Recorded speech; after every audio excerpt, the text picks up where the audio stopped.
This is the Citrus County Planning and Development Commission public hearing for April 2nd, 2026. If you would like to join us at this time, I invite you to please stand for the invocation and remain standing for the Pledge of Allegiance. Dear Lord, please give us the grace to be understanding, patient, and tolerant. With these attributes, we can conduct our work in a manner which will be pleasing to Thee, our county, and its residents. In the Lord's name, amen. I pledge allegiance to the flag of the United States of America and to the republic for which it stands, one nation, under God, indivisible, with liberty and justice for all. Okay. For the courtesy of the applicants, the board, and those around you, at this time, I please ask you to place all cellular devices on mute or shut them off. Roll call, please. The following Planning and Development Commission members are present. Chair David Bramblett, Jeanette Collins, First Vice Chair, Michael Facemeyer, Second Vice Chair, Richard Barmez, Stuart Bozeman, Robert Shera, and Kurt Stone, and School Board Representative Chuck Dixon. Thank you very much. If any person decides to appeal any decision made by the commission with respect to any matter considered at this hearing, he or she will need a record of the proceedings. For such a purpose, he or she may need to ensure that a verbatim record of the proceedings is made, which record includes testimony and evidence upon which the appeal is to be based. During public input portions of the meeting, individuals are given 3 minutes and representatives of an organization are given 5. When anyone wishing to speak comes to the podium, please complete the yellow form to hand to the recording secretary. Please print your name, address, and the number of the application for which you are speaking on the form. The yellow forms are at the podium by the door. If representing an organization, a letter of authorization must accompany the speaker. Comments will be limited to the topic being heard. Please state your name, spell your last name, and give your address for the taped record. At this time, we're going to have a public portion of the meeting. This is an opportunity for anyone to come forward and address the commission on any issues that you may wish. This is not the opportunity to come and speak on any of the applications being heard. You will have an opportunity during that portion of the agenda item. Anyone? Seeing none, we'll close the public portion of the meeting. No minutes to approve. Staff announcements. The continued cases are at the door. That's all we have right now. Anything new? Okay, thank you. Okay, ex parte. With regard to the applications you're going to hear today, have you had any ex parte communications? And we'll start with Commissioner Dixon. Site visit. None. Site visits. None. None. None. None. Thank you, Mr. Chair. Thank you. I see the applicant is here. We'll have CPA-AA PUD 2024-00023. Can we get the staff presentation? Thank you. Robert Batzel for Seagrass Resort LLC. This request is to amend 1.16 acres from Coastal Lakes Residential to Coastal and Lakes Commercial, and to amend an existing master plan on 2.7 acres to allow for various commercial uses. This is an aerial view of the subject property. This is a view of the restaurant and rental units from West Halls River Road. This is a view of the mobile home rental units from West Halls River Road. View of the existing waterfront. Looking east on Halls River Road. Looking west on Halls River Road. Looking across West Halls River Road. The previously approved master plan. And the proposed master plan as submitted by the applicant. Thank you. Thank you. Yes, sir. Good morning. Rob Batzel, 1531 Southeast 36th Avenue, Ocala, Florida, 34471. here on behalf of the applicant. I'm going to do my best today. I'm developing a reputation for spending too much time at this podium, so I'm going to do my best today to try to turn that around. This is a great project. I'm here with Paul Gibbs and Mike Peak, who's our general manager, watching us today, but I don't think your mic is working. oh, We got the person to fix it. you don't want me to scream at you? No, please don't. We get that enough. Yeah, I've seen that before. I don't want that again. Not for me. Yeah. Thank you.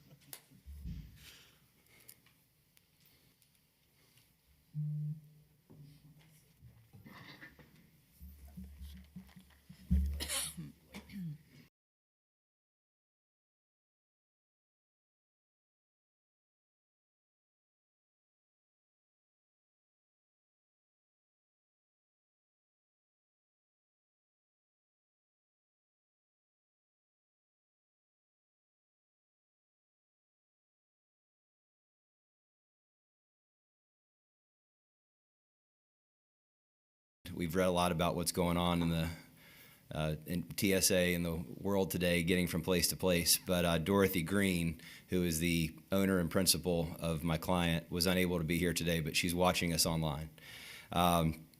She didn't know that I was going to do this, and it really has nothing to do. You all hear about competent, substantial evidence all the time. It has nothing to do with any of that. But I want to talk about Dorothy for a minute. I took this case over from the initial representative who filed this application, and at that point in time, you had seen a plan that was different than you're going to see today. We also had opposition in the form of an intervener from a neighbor who had concerns, and I work with all kinds of clients in my job, so does Mr. Gibbs, and oftentimes we do our best to coach them in a way that may result in a balance between them getting what they want and deserve and are entitled to under the code, and still addresses concerns of the community and neighbors. And I can't tell you about Dorothy's steps in the right direction in that regard. We immediately sat down with Mr. Grant, who's here today, who was representing the interveners, had them in at Seagrass on a day that the restaurant was closed, listened for a few hours, made a whole lot of changes to this plan, and they're here today not as interveners but in support. So Dorothy listened. She really was thoughtful about this design. She's done all sorts of things over the last year that have nothing to do with the application before you today, but stuff like eliminating straws and styrofoam and just taking all the right steps to honor the Homosassa River, and not only this project's compatibility, but just the way she's being a good steward of Citrus County. And that means a lot. I want you to know that your applicant today has all the best interests of the river and the county in mind, and that's not fluff. So now that we've gotten through that, we're going to talk. I'm just going to hit the high points, and then Mr. Gibbs is going to give you some more detail. In short, you are looking at a far less intense project. This is a long-standing, I'm sure you are all familiar with the Seagrass Resort, but it's been in operation since the 1950s. Some of you may know that back in 2011, major loss, and it was demolished. In 2012, a PDO, Planned Development Overlay, which we now call a Plan Unit Development, was approved, resulting in, for the most part, what you see on site today. Really, the restaurant was redone. Those rental units that we're going to talk about are the focus of today, because the old mobile homes that still exist on site are proposed to be replaced with what you'll see today. But the rental units remain on site as we speak. And then, of course, there's the nice docks that you saw a photo of in the staff presentation, and a boat ramp. In 2012, as I mentioned, that restaurant was permitted and constructed. And for those of you who have been there, it's a beautiful restaurant. So today we're asking to amend the comp plan and future land use map, as staff just reported, to redesignate a portion of the property, under less than half of the property, from CL to CLC, to amend the Atlas map for that portion of the property, actually to bring that into CLC as well from an Atlas designation, and then to amend the PUD, as we'll discuss. And that's the thrust of the application, is the PUD master plan amendment. And let me just highlight, and Paul's going to go through this in detail. High level guy, ladies and gentlemen, we're going from 24 to 12 units. Last time you saw that, it was 18 units.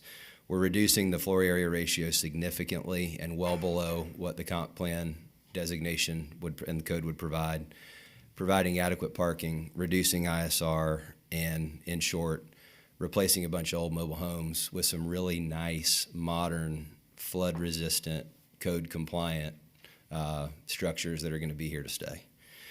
That's the long and the short of it. So as you'll see here, you're looking at the two subject parcels, so you'll see an aerial in a moment, but the CLC and the CL parcels this is what are currently designated in the manner that they're depicted. And that CL parcel on the left, we are proposing to change to CLC, as you can see here. This just highlights some of the other existing CLC uses. Many of you are familiar with all of these, Margarita Grill, Crumps, River Haven. So this is not unprecedented. We have our destination resorts on the Homosassa River. This similarly just shows you the zoning breakdown, current zoning of CLC and CLR. And as you know, we're proposing to change that to CLC with a PUD overlay. So at this point, this is the aerial that you can see on the location map. And I think at this point, I'll turn it over to Mr. Gibbs to give you some more detail, and then I'll come back and close and answer any questions that you may have. Thank you. Thank you.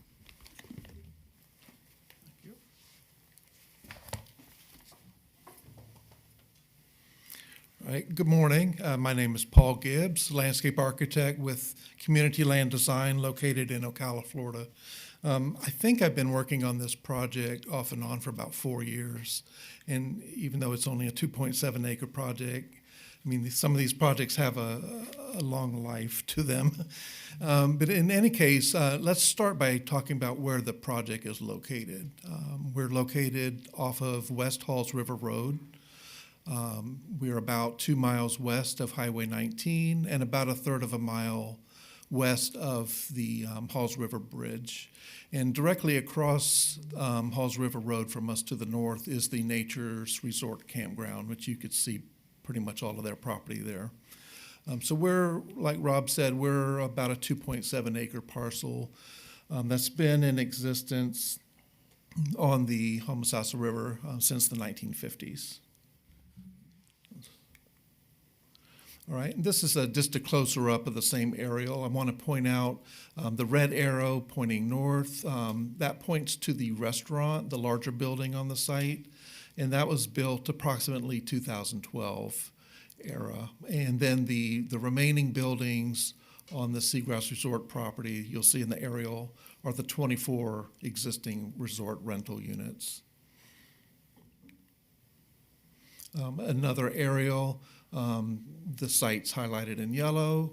What I want to point out on this slide is to the west of us is a single parcel. It is a residential use. There is one home on that site. It's got the green roof, and they have a boathouse. And then on the east side, paralleling our east boundary is Westport Court. It's a paved road. It basically parallels our boundary, and it serves the residences to the south, and we have one home on our east boundary as well. Just some more aerial views. And this is a close-up, and what I'll point out on this particular slide, you'll see the restaurant. Where it says rental units, that's where the concentration of the mobile homes are located. But we also have rental units on the restaurant portion of the property as well. What I specifically wanted to show you is the tree canopy. As you saw in some of the photos, most of the trees on the property are palm trees. It's kind of what you'd expect for waterfront, river frontage property. But we do have a large cluster right next to Halls River Road, a very large oak tree canopy.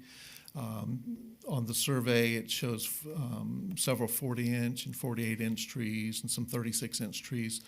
There are no improvements proposed in the area of those trees, and so those trees are proposed to remain.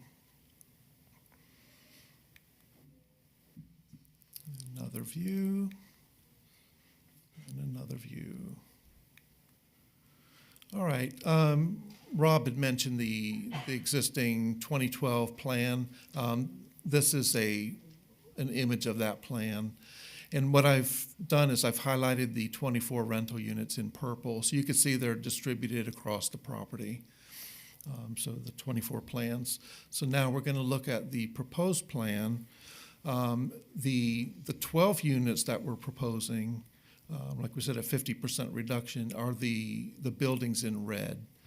And two of those units are single units, freestanding, and then the remaining 10 units are two units together, like a duplex type unit.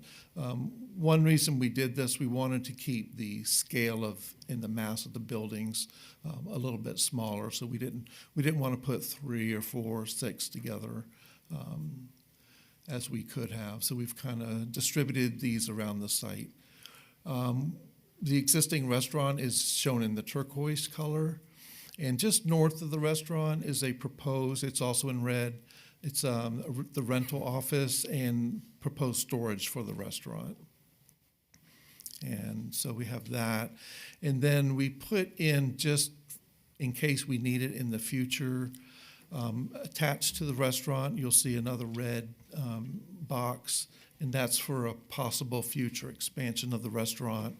In case they may need to expand, in particular the kitchen for this facility. So we're kind of reserving that. You'll see the 23 boat slips behind the restaurant and the rental units. Those are existing, they will remain. There is also an existing boat ramp that will remain. And the 2 driveways that connect to the property today, that connects to Halls River Road, those driveways will remain as well.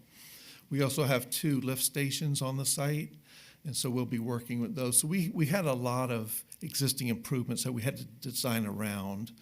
I don't want to go into a lot of detail on it, but the existing parking lot, you'll see some blue lines. That is an underground infiltration system, a series of pipes and drainage that's existing. Of course, that was permitted through Swift Mud many years ago. So in addition to our 12 units, we wanted to give an opportunity for the visitors to have access to the river beside just the boat. So we are extending the boardwalk to the west. And so we have a nice wide boardwalk, and it'll have some nice seating areas so people could enjoy the Homosassa River, which is what they're coming here for. All right, of course, as with all projects, we have a lot of standards we have to meet. The floor area ratio is one of those. And in the Coastal Lakes commercial, we're limited to 0.3 floor area ratio. And that is basically dividing the square foot of the buildings divided by the square feet of the site. And so we're allowed up to 0.3 floor area ratio, and we're proposing 0.17. So we're about half of what we could do. The parking calculations, this is a little different because we're carrying over the 2012 parking methodology that was approved. And the difference in that is we were able to include the motorcycle parking as well as the 23 boat parking spaces in addition to the surface parking. So with what we're proposing for the restaurant and the rental office, there's a small retail area in the restaurant, we're required to have 77 parking spaces. And we are providing, including the boat ramps, 95 spaces. In addition to that, each rental unit is required by code to have 1.1 parking space per unit, and we're proposing 2 per unit. All right, impervious surface ratio is another standard we have to meet. The Coastal Lakes commercial allows 50%, and we'll get back into that in a minute. This is a survey of the existing site, what's out there today. Everything in orange is proposed to remain. It's basically the restaurant and the associated parking. Everything in purple will be removed. Those are the 24 units, the driveways, the paved road inside the property. So everything in purple will be removed. So what that comes up to is we're reducing, by doing these removals in our new plan with less units, we're reducing the ISR by over 4,000 square feet. The 2012 plan was approved with the ISR of 60.1%, which is higher than the Coastal Lakes commercial of 50%. So our goal was to whatever we designed was to be less than the 60.1%. That was from 2012 approval. Some photos of the existing buildings. This is the front of the restaurant from the parking lot side. This is the view of the restaurant from the boat docks, from the riverside. And these are some of the existing rental units. These units are site-built. And these units on the west portion of the property are the mobile homes. And you'll see the mobile homes are a combination of single wide, double wide. Most of them have screen porches. Some of them have carports. There's some sheds. And so all of those old improvements will be removed. I was just talking to the general manager before the meeting. As you can imagine, these units had some heavy damage in the past few years of hurricane and coastal flooding. And just to recap, we're going from what was approved in 2012 with the 24 units and our proposed plan having 12 units. We have not gone to the nitty-gritty detail of designing the units, but we did want to allocate the space to lay out our site. Working with the owner, we came up with units that are approximately 700 square feet.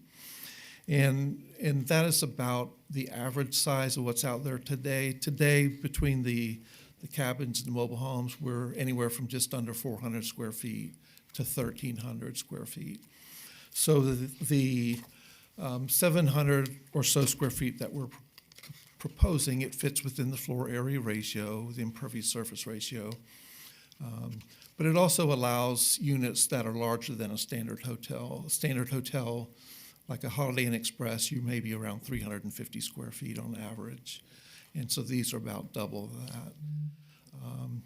There'll be room for a small kitchen, living space, sleeping units, in-unit washer and dryer, and kitchen, etc.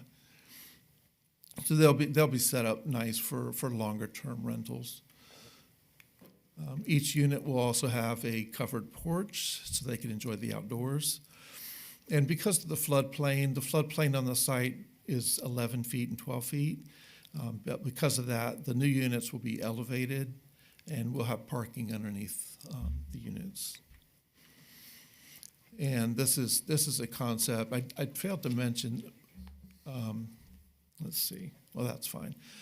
4 of the units that are on the interior of the property away from our residential boundaries have the option for having a loft space. You'll see it there for units 9 through 12.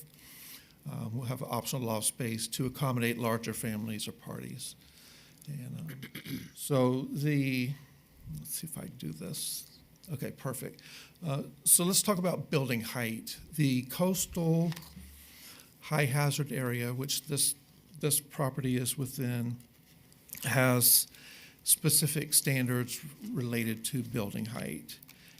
One of those is you have a maximum height of 4 stories or not to exceed 50 feet.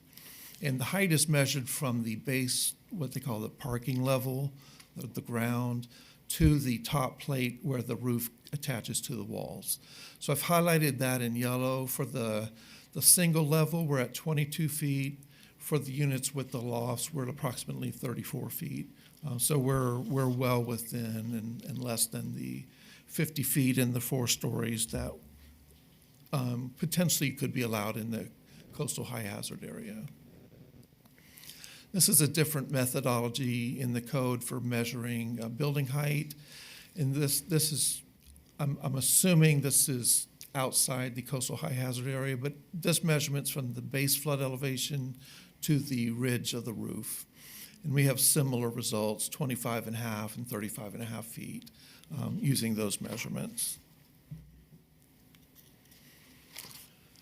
All right, this slide is less relevant now. Our original application, we had basically the parking levels, 2 stories of units, and then a rooftop deck with partially covered. So we had much larger scale units originally proposed. So we looked at what was being built on the Homosassa.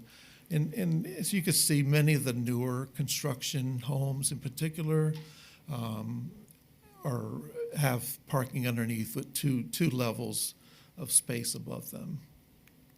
But our buildings are much smaller scale and mass than what I just showed you. I'm going to have Rob kind of wrap it up, talking about consistency with the comp plan and the LDC.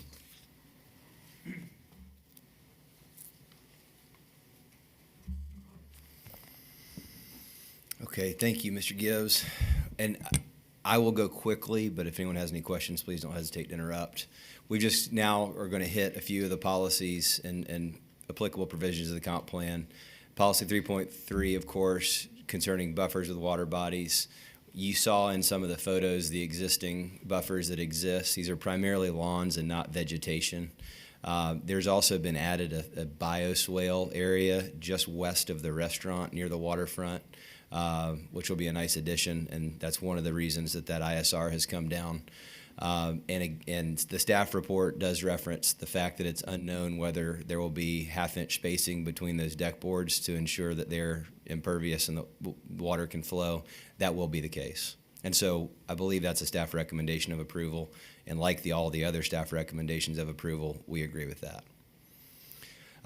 Policy 17.3.2, this is a bit repetitive because we've been over it, but this is the ISR number. Once again, not only are we compliant in that we're about half of the permitted ISR in this application, but it's also significant, a reduction from the previously approved floor area ratio.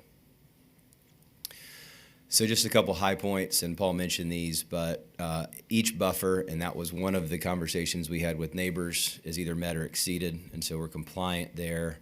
The parking standards are met, as Mr. Gibbs testified to. The existing loading zone, that was something that was covered in 2012.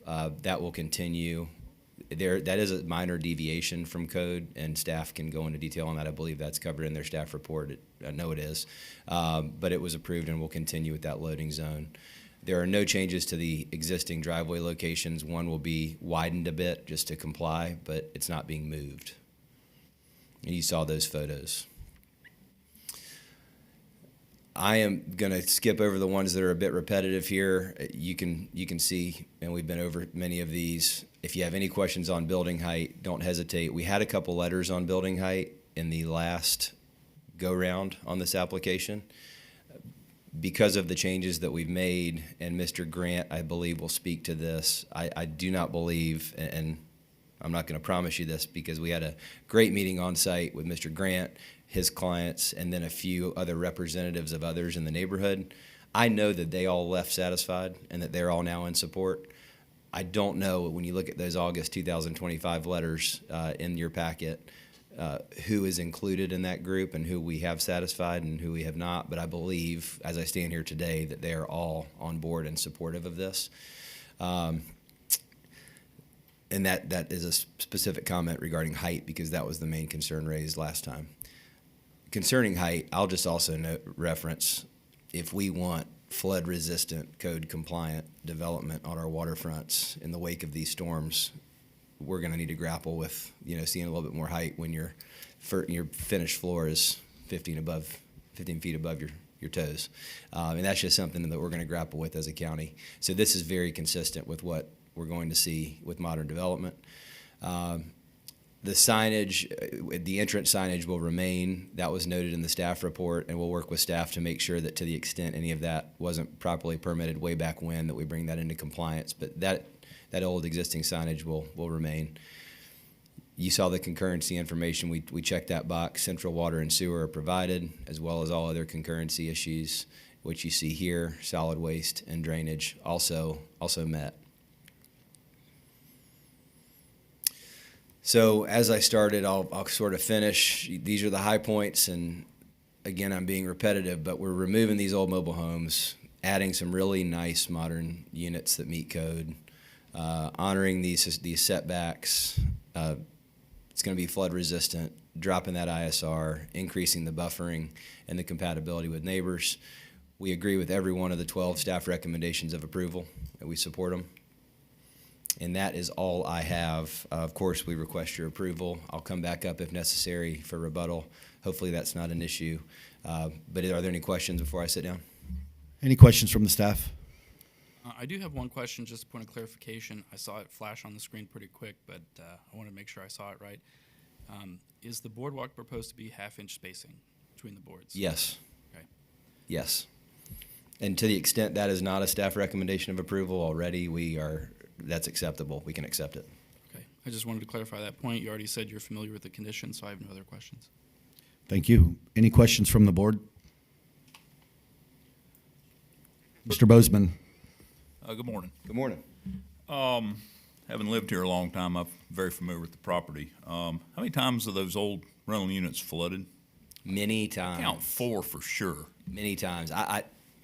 93. Yeah. Hermine, Oh, yeah. Adelia and Helene. Okay. Yeah. And Maybe. minimum height requirements on these new units. Now that doesn't start at the parking area. That begins at the first finished floor. Is that correct? Yes, from base flood elevation to the first finished floor. What is that now? Is it 12 or did they raise it? I can't recall. Okay, 12. Mr. 12. Gibbs tells me 12, yes, sir. Okay, and so that's where any, if you're limited to a 2-story maximum building, that's where that first story would begin with that floor? Yes, sir. Okay. All right. As far as our permitting is required, the first finished floor must be at that level above base flood, yes. But whether it be deed restrictions or whatever code you have to meet, that would be considered the first floor, and if you're only allowed to have 2 floors, then that would be floor 1, and then whatever's above it would be floor 2, and that would be the maximum. Is that correct? That is correct, except that when we're measuring height, Mr. Gibbs went through the 2 alternative ways that the code looks at it, and that is from the ground, for lack of a better description. And so while you cannot create any living area above or below that base flood elevation that you have to meet, what we're trying to make sure you're comfortable with is the maximum height of these structures. Mm-hmm. And before, in the last iteration of this plan, you saw some A, more structures, and B, more height, more 2-story structures. Those are now more centrally located, but they're still all code compliant. Okay. That's all I got for now, David. Mr. Shara. Good morning. Hey, just a couple quick questions. I think there's a little bit of a conflict, or at least misunderstanding on my part. One is when you look at page 38, if we could call that up, which is the site view. 38 on our presentation. I'm sorry, on the coordinator? Yours, yeah. Yes, sir. Give me just a moment. Sure. It's not, it's actually part of his. Yeah. I'm sorry, 38 would be part of his.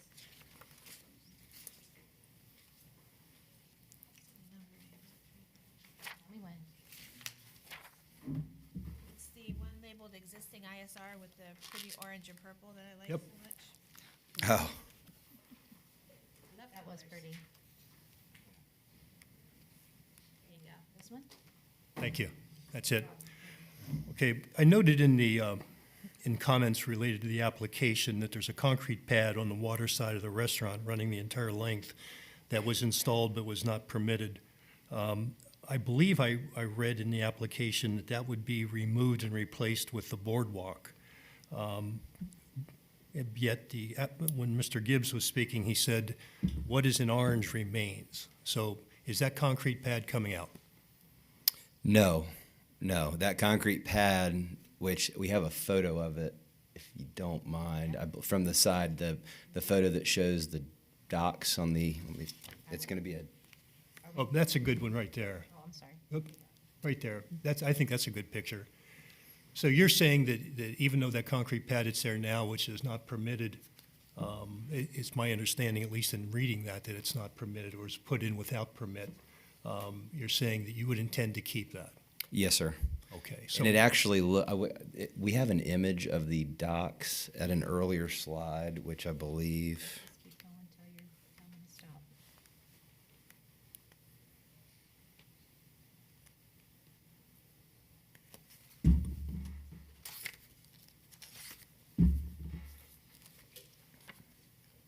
it's actually later in the presentation, I'm sorry, in our presentation. Just keep going this direction. I'm okay to keep going if you are. So-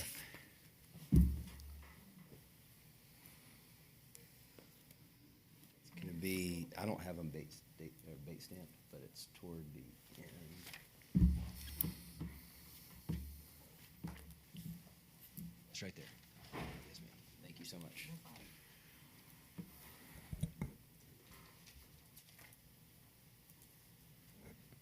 Yeah, so this, I cannot speak to what occurred post-2012 in conjunction with the construction of this concrete slab that you're talking about. It has a very nice appearance, and it was properly taken into consideration when working with Swift Mud for the infiltration cells in the system that is now in place to manage stormwater. So while it may not have been, I know that was called, and maybe staff can provide some clarification, it may not have been properly permitted with the county. It was properly managed in the subsequent work with Swift Mud to make sure that stormwater is being properly managed. So we are proposing that it stay. It's a major investment. It's right at the base of, as you can see, it's got a very nice appearance, and it's right at the base of the existing Marker 7 waterfront restaurant. Flows nicely into the docks. The portion waterward of it, and then the portions that extend west, the new decking, will have the half-inch spacing as staff has requested, but that it will remain intact. Yes, sir. Okay, thank you.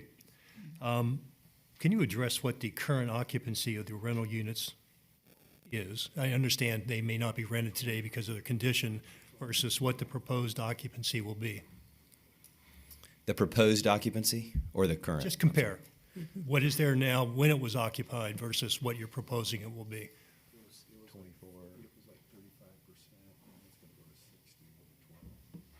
You mean the occupancy percentage? Yeah, percentage. He may be looking for numbers. How many double wides and single wides? In the old, of 24.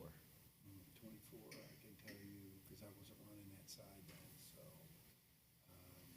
So with, I can tell you it was, if you want to know how many room nights or something like that. nah, it's okay. So if this is not specific enough, I think Mr. Peak can come directly address it. We are entitled currently for 24 units, which is a mix of single wides and double wides. Because of the condition of those units, Mr. Peak tells me that the occupancy rate was about 35%. Because this is going to be those will all be removed. There will be 12 units, smaller in size, but the occupancy rates will be about 60%. He anticipates based on the market. Maybe what I'm trying to get at is impact on the neighborhood, impact Okay. on the surrounding area. So when this is fully occupied, and if you assume 60% occupancy or whatever number you're assuming, how many folks would you imagine are going to be there, or would you plan to be there during the peak season? So with 12 units, 8 of which are two bedroom or If you one just story. average 3.5 people per unit. okay, so about 40 people total. If it's three and a half, 40 and change. So you're talking At about full times three and a at half. full occupancy, so 60% of that would, you're left with 24 or so people. And the parking spaces in your parking analysis, I do believe I saw the 3.5 number. So in your parking analysis, there are sufficient parking spaces for that that number of people, those number of vehicles? Yes, sir. And actually, prior to my involvement, Mr. Frank, as you'll see in the packet, did a parking analysis that also did physical counts on several weekends for several months, actually, and got good data. And as you'll see, that demonstrates there's plenty of parking. Okay. You referenced short-term rental versus long-term rental, and I'll come back to staff and just clarify that question, but what in your mind is in the applicant's mind is a long-term rental? Do you want to speak to the? It would be like 28, it would never go over 28 days, but we're really for daily revenue business. Hearing a little difference. That's our. Yeah, so I think it'll be a mix. I think the point Mr. Gibbs was making is that these are going to be a really high quality, livable unit. So for someone looking to come down for a season, they're set up with a washer, dryer, kitchenette, all the things you need to be there long term. But as Mr. Peak just mentioned, they're definitely, trying to stay occupied. So short-term rentals of any length are acceptable. Okay, we'll come back and I'll ask staff about long-term rental. I'm just trying to get my head around, seasonal rentals versus daily rentals versus what are you talking about in terms of the business plan itself? Can you talk a little bit about the bioswale? Yes, but I think, Mr. Peak, you want to speak? He can speak to your question. I don't know what a bioswale is. I can have some assumptions, but you've included it in your calculations with SwiftMud and with FDEP. And what does it do? So I think what we're going to do here is, rather than listening to a lawyer, Agreed. I'm gonna suggest that Mr. Peak come up and tell you a little bit about the business plan and what they anticipate in terms of the rentals. Mr. Chair, is that acceptable? Absolutely. Okay. And then Mr. Gibbs, who's much better prepared to talk about the bioswale than I am. So I'll step aside. Thank you. Okay. Thanks. My name is Mike Peak. I live at 3330 West Hughes Court, Licano, Florida, and I'm general manager of Seagrass Waterfront. We have one unit now after Helene. In the past, the older units were rented in the higher season, in the snowbird season, we'll call it, by the month. However, I come from a hotel background, and we have been, the current unit, we've been doing on a daily basis, and we're exceeding the revenues that way. We're getting a little bit higher rate, and so that's where we're going to go aim for. Maybe a 28-day, that's the legal limit anyway.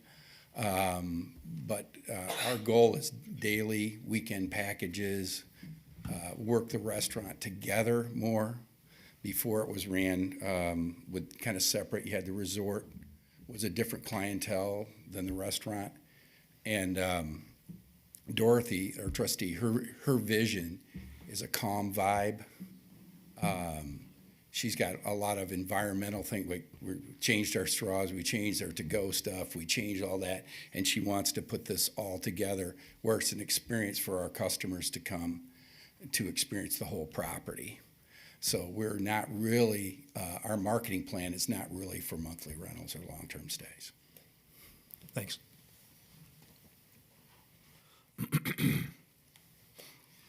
The vegetated bioswales, basically, as most like new waterfront development, they require a certain amount of water storage on the site, it's measured in cubic feet. So it'll be similar to that. It'll be a very shallow, broad depression or swale, so to speak. It'll be vegetated, and with the proper vegetation, that helps filter out any nitrates or things like that from the runoff. And so it's a pollution reducing mechanism by using plant materials, basically. So does the surface water infiltrate into the bioswale, and the bioswale acts as a filter before it's discharged into the river? That's the goal. And where is it located? Where's the bioswale? Is it under the parking lot? Is it adjacent? Oh, the bioswale itself will be new. It'll be basically paralleling the seawall, and it's probably averages about 30 feet in width.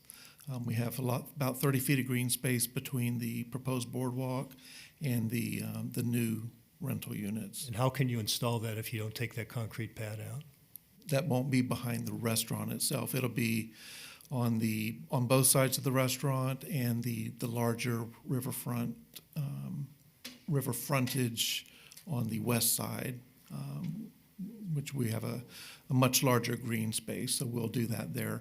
Behind the restaurant itself, we do have a system of roof gutters that are directed into the existing underground infiltration system. And I was looking at the old permit plans for that, just to have knowledge of what those are. Basically, it's a series of parallel pipes, looks very much like a septic drain field, but these pipes are 15-inch diameter. And so there's a series of parallel pipes underneath the parking lot. And there's a whole series of inlets or catch basins throughout the property that captures the water and brings it underground and filters it out. And then that's all. And then it does, ultimately, if it gets up to a certain elevation, it can go back out to the river. But after it's gone through the filtration system. And you said that was already included in your Swift Mud permit? Yeah, now we don't have a Swift Mud permit for what we're proposing new. We will have to modify the existing permit, but from the 2012 improvements, yeah, that existing network of underground infiltration pipes was permitted with Swift Mud. And is that now FDEP? Just, I think I read that on the permit. okay, that's good. Thank you for the explanation. Sure. Thanks, Mr. Chair. Anyone else? Ms. Collins? Some of my questions were answered, actually, by previous questions. The last one that I have is on the docking. You're not making, I know you're adding the boardwalk, but you're not making any changes to the existing docking. Correct. Okay. Correct. Thank you. Anyone else? Yes. Mr. Bozeman?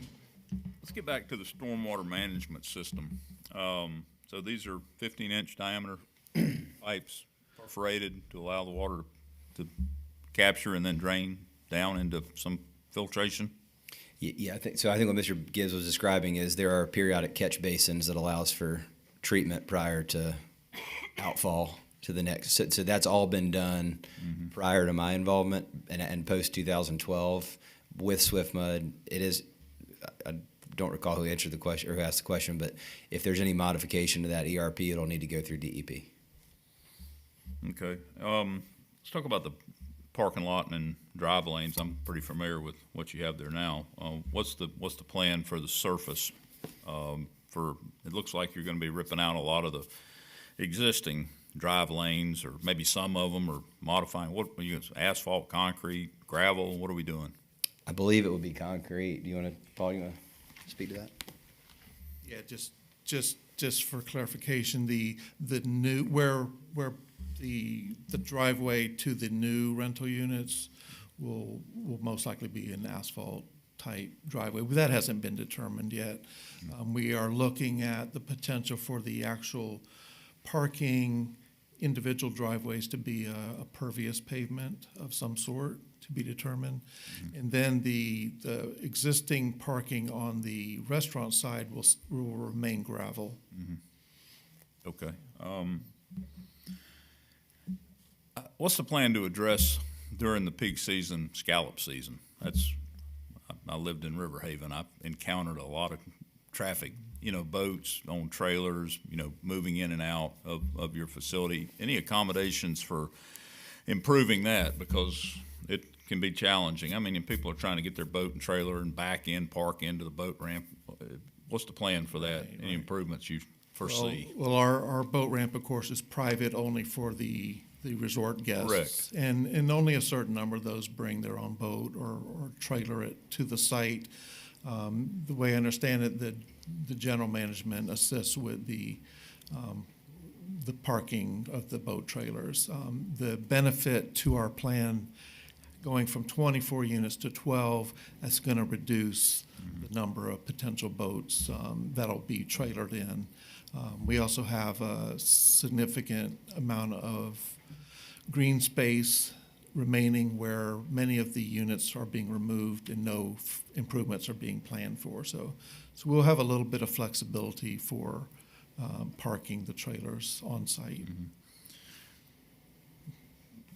I think the key is we're going to have half the number of units, so we would be reducing that impact. Any plans for, now underneath the structures, open forever, or gonna close them in, or, because you see them stilt houses built, and then all of a sudden they close in the bottom for storage. I mean, is y'all's plan to keep them open? Yeah, keep them open. I mean, they'll be run more like a hotel-type operation, not someone's house that needs storage for their lawn tools. Okay. So, Okay, that's all I got. that also, once we enclose it, that changes some of the calculations as well, so. Ms. Collins? One more question. As it relates to compatibility with surrounding area, your conceptual rendering of the units shows a really nice coastal vernacular look. There's nothing in the conditions to that extent, but what is your commitment to doing that? To making it look as a concept that you showed? Yeah, that is absolutely the plan. And Mr. Peak can speak to that if you'd like, but that is you're right, this is an early stage. We're just here for a PUD approval, but that is the design.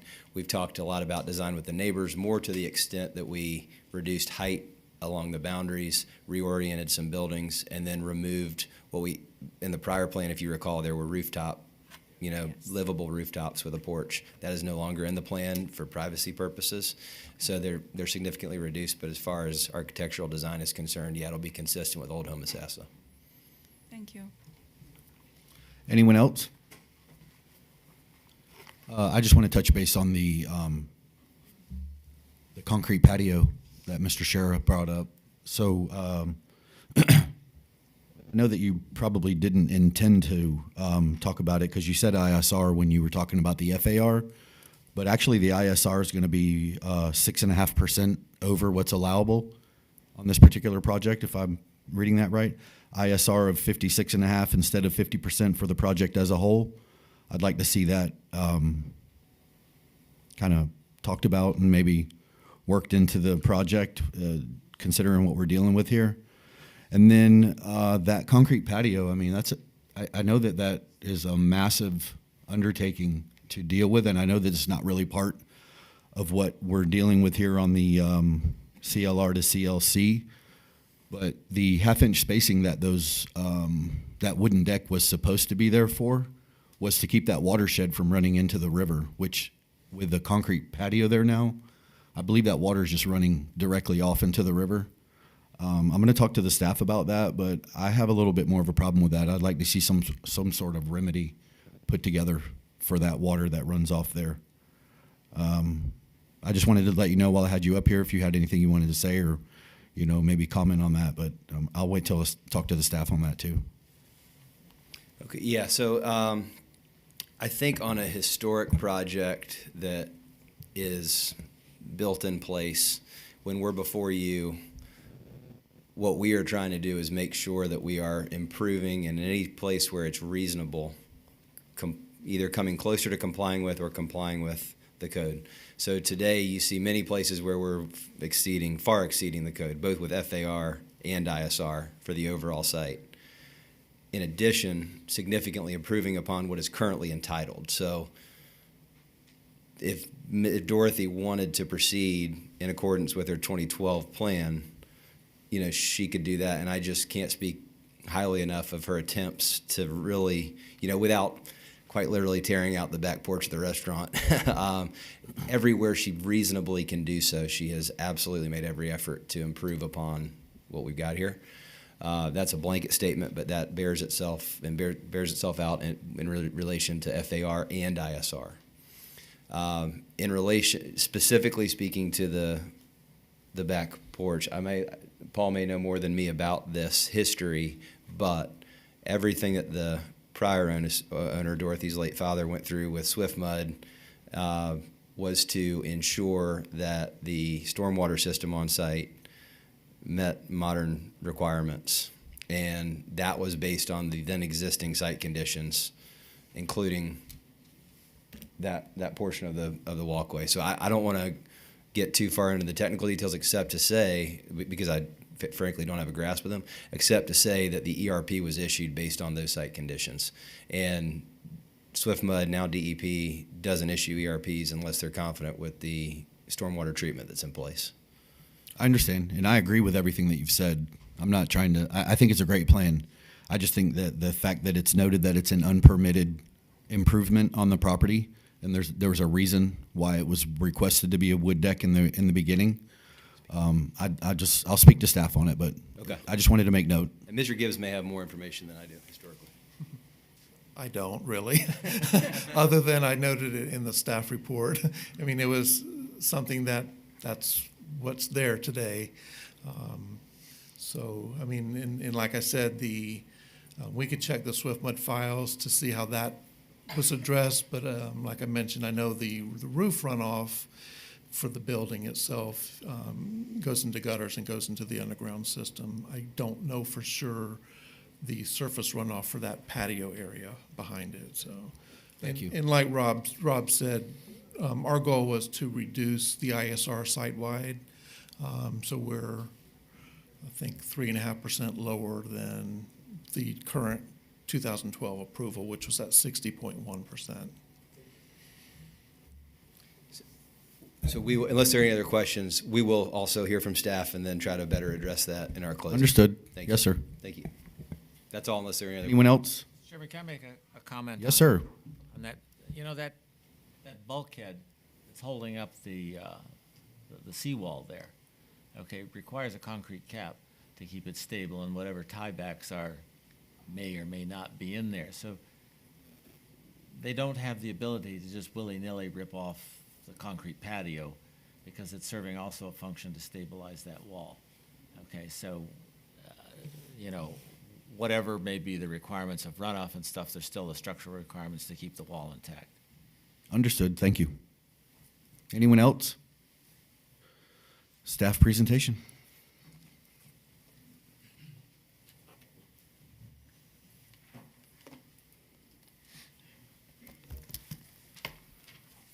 Good morning.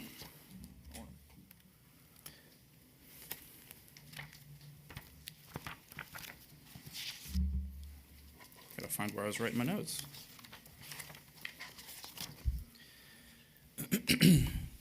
Joe Hockadell, Principal Planner. This application is requesting to change the subject property you see here, which is the Seagrass Resort Restaurant and Rental Units, from Coastal Lakes Residential on the lot to the left to Coastal Lakes Commercial to match the site with the restaurant on it. And so you can see here, this is the existing zoning, and this is what they are proposing. The Seagrass Resort, as in its current configuration, was approved via a PUD or a PDO back in 2012. And so the site has been operating under that existing PDO. The applicant is proposing to modify the PDO based, as you've heard Mr. Batzel and Mr. Gibbs describe it. And so here you can see this was the previous one. It does have boat parking, it has motorcycle parking, the restaurant is there. It has quite a few rental units. I believe they said it was 24.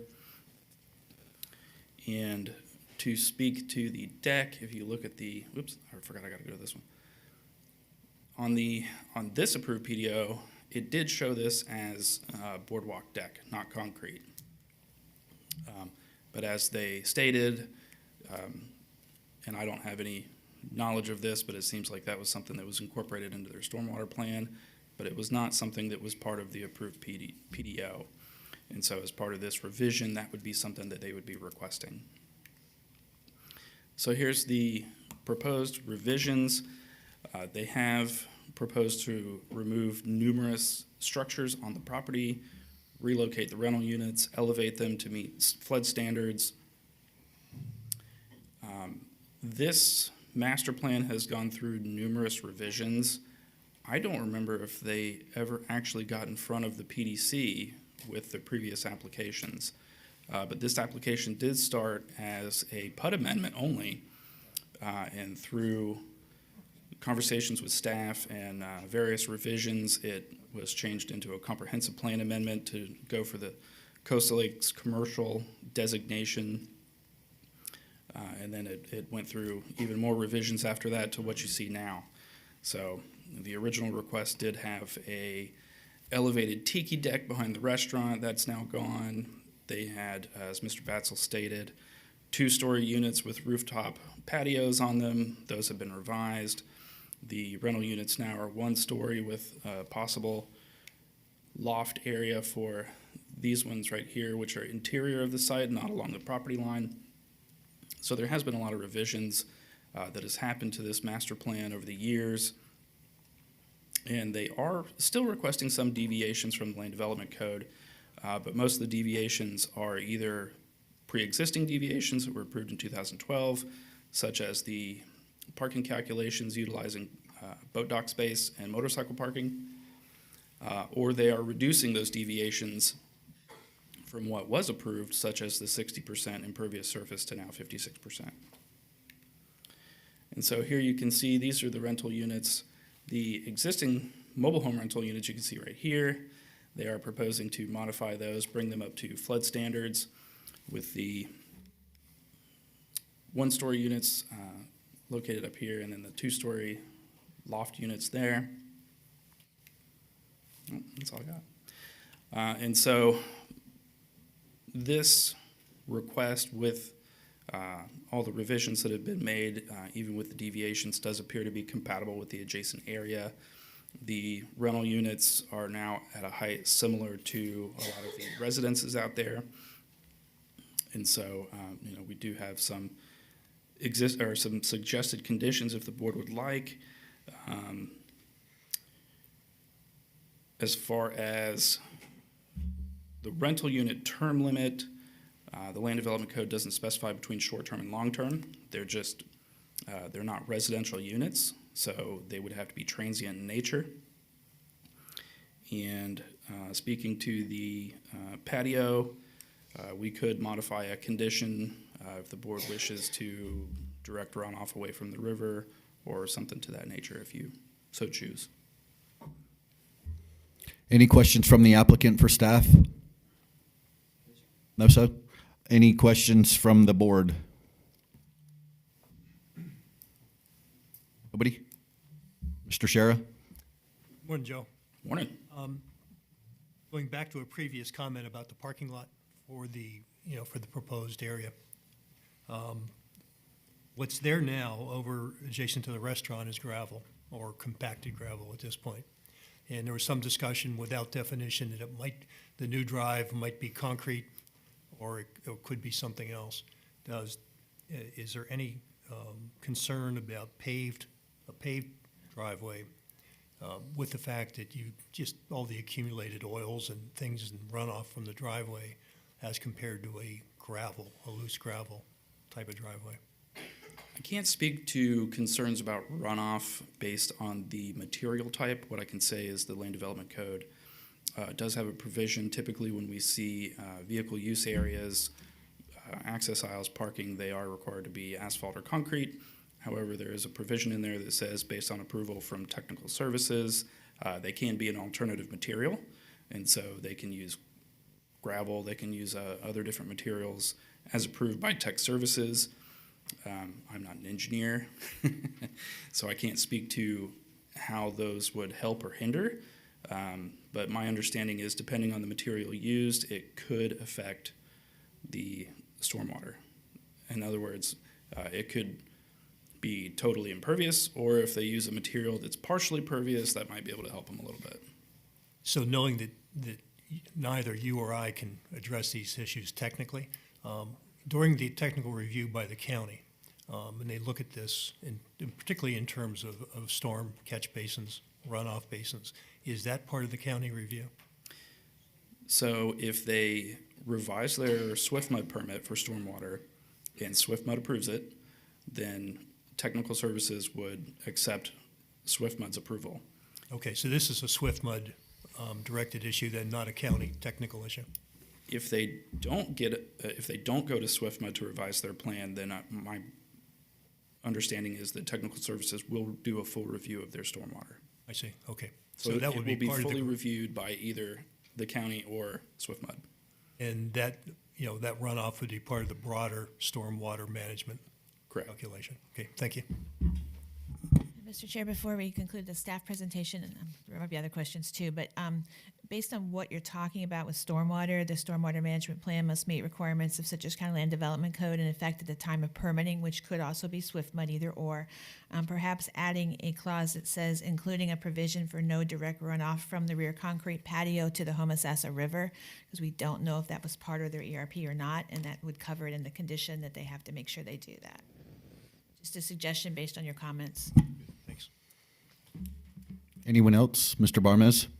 Joe, just want to, I don't know if I'm working, but like unpermitted concrete wall, sidewalk, how did that get unpermitted? I mean, how did it go through the county, and with all the inspections and that's been happening, all the people, the county people's been out there the last 12 years.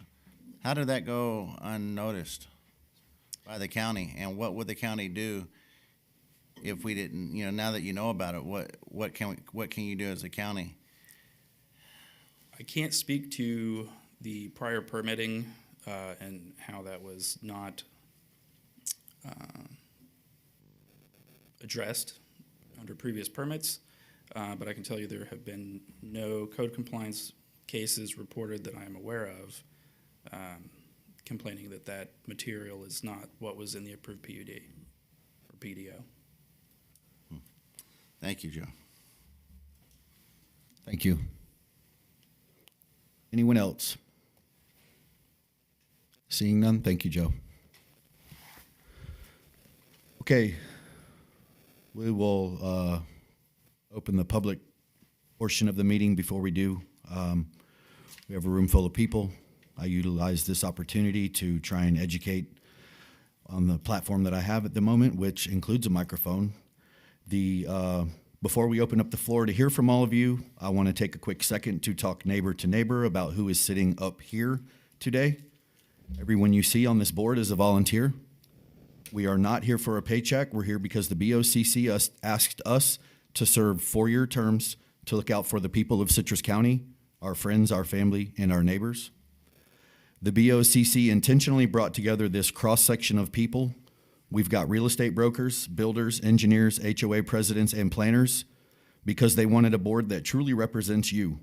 Like you, we all live, work, and play right here in Citrus County. We love the county deeply. I know there's a common worry that boards like this just rubber stamp every request that comes through, but I want to promise you that isn't how we operate. We are a well-qualified group that puts a lot of cerebral energy and careful thought into every single topic on this agenda because we know these decisions shape the future of our home. We are here to represent you, and we take that responsibility to heart. With that being said, we will now open the public portion of the meeting. If there is anyone present who would like to speak on this application, please come forward to the podium. As a reminder, individuals have 3 minutes and organizations have 5. When speaking on this application, please address the board. If you have any documentation that you want to be entered into the record, please provide a copy to the recording secretary.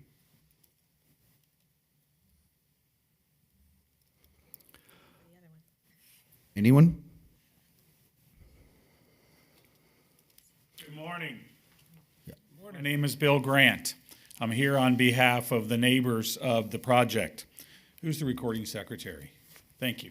This was also in your letter in your packet that was dated December 19th. No, 1 second. So I just want to say. Excuse me 1 second. Is he representing the neighbors as an organization? Are we giving this gentleman 5 minutes? Or I'm not going to take 5 minutes. Three. Okay, perfect. I mean, I made 3.5, 4, but I'm going to get right to the point. It's okay. I just wanted to make sure you got your No allotted problem. time. Thank you, Mr. Brownlet. I enjoyed serving with you back in the day. Yes, sir. So all of you, welcome. My name is Bill Grant. I'm here on behalf of Mark Saunier and several of the neighbors. We met multiple times, and I asked them to leave this because I wanted to show you my client's home is the immediate left of what you're looking at here. Mark Saunier's property is directly to the left of this entire border that he has with seagrass. Mr. Saunier and the neighbors were very concerned many times when they saw the water flowing out of the mobile homes, when they saw the flooded areas. We understand the 2012 actions that were approved.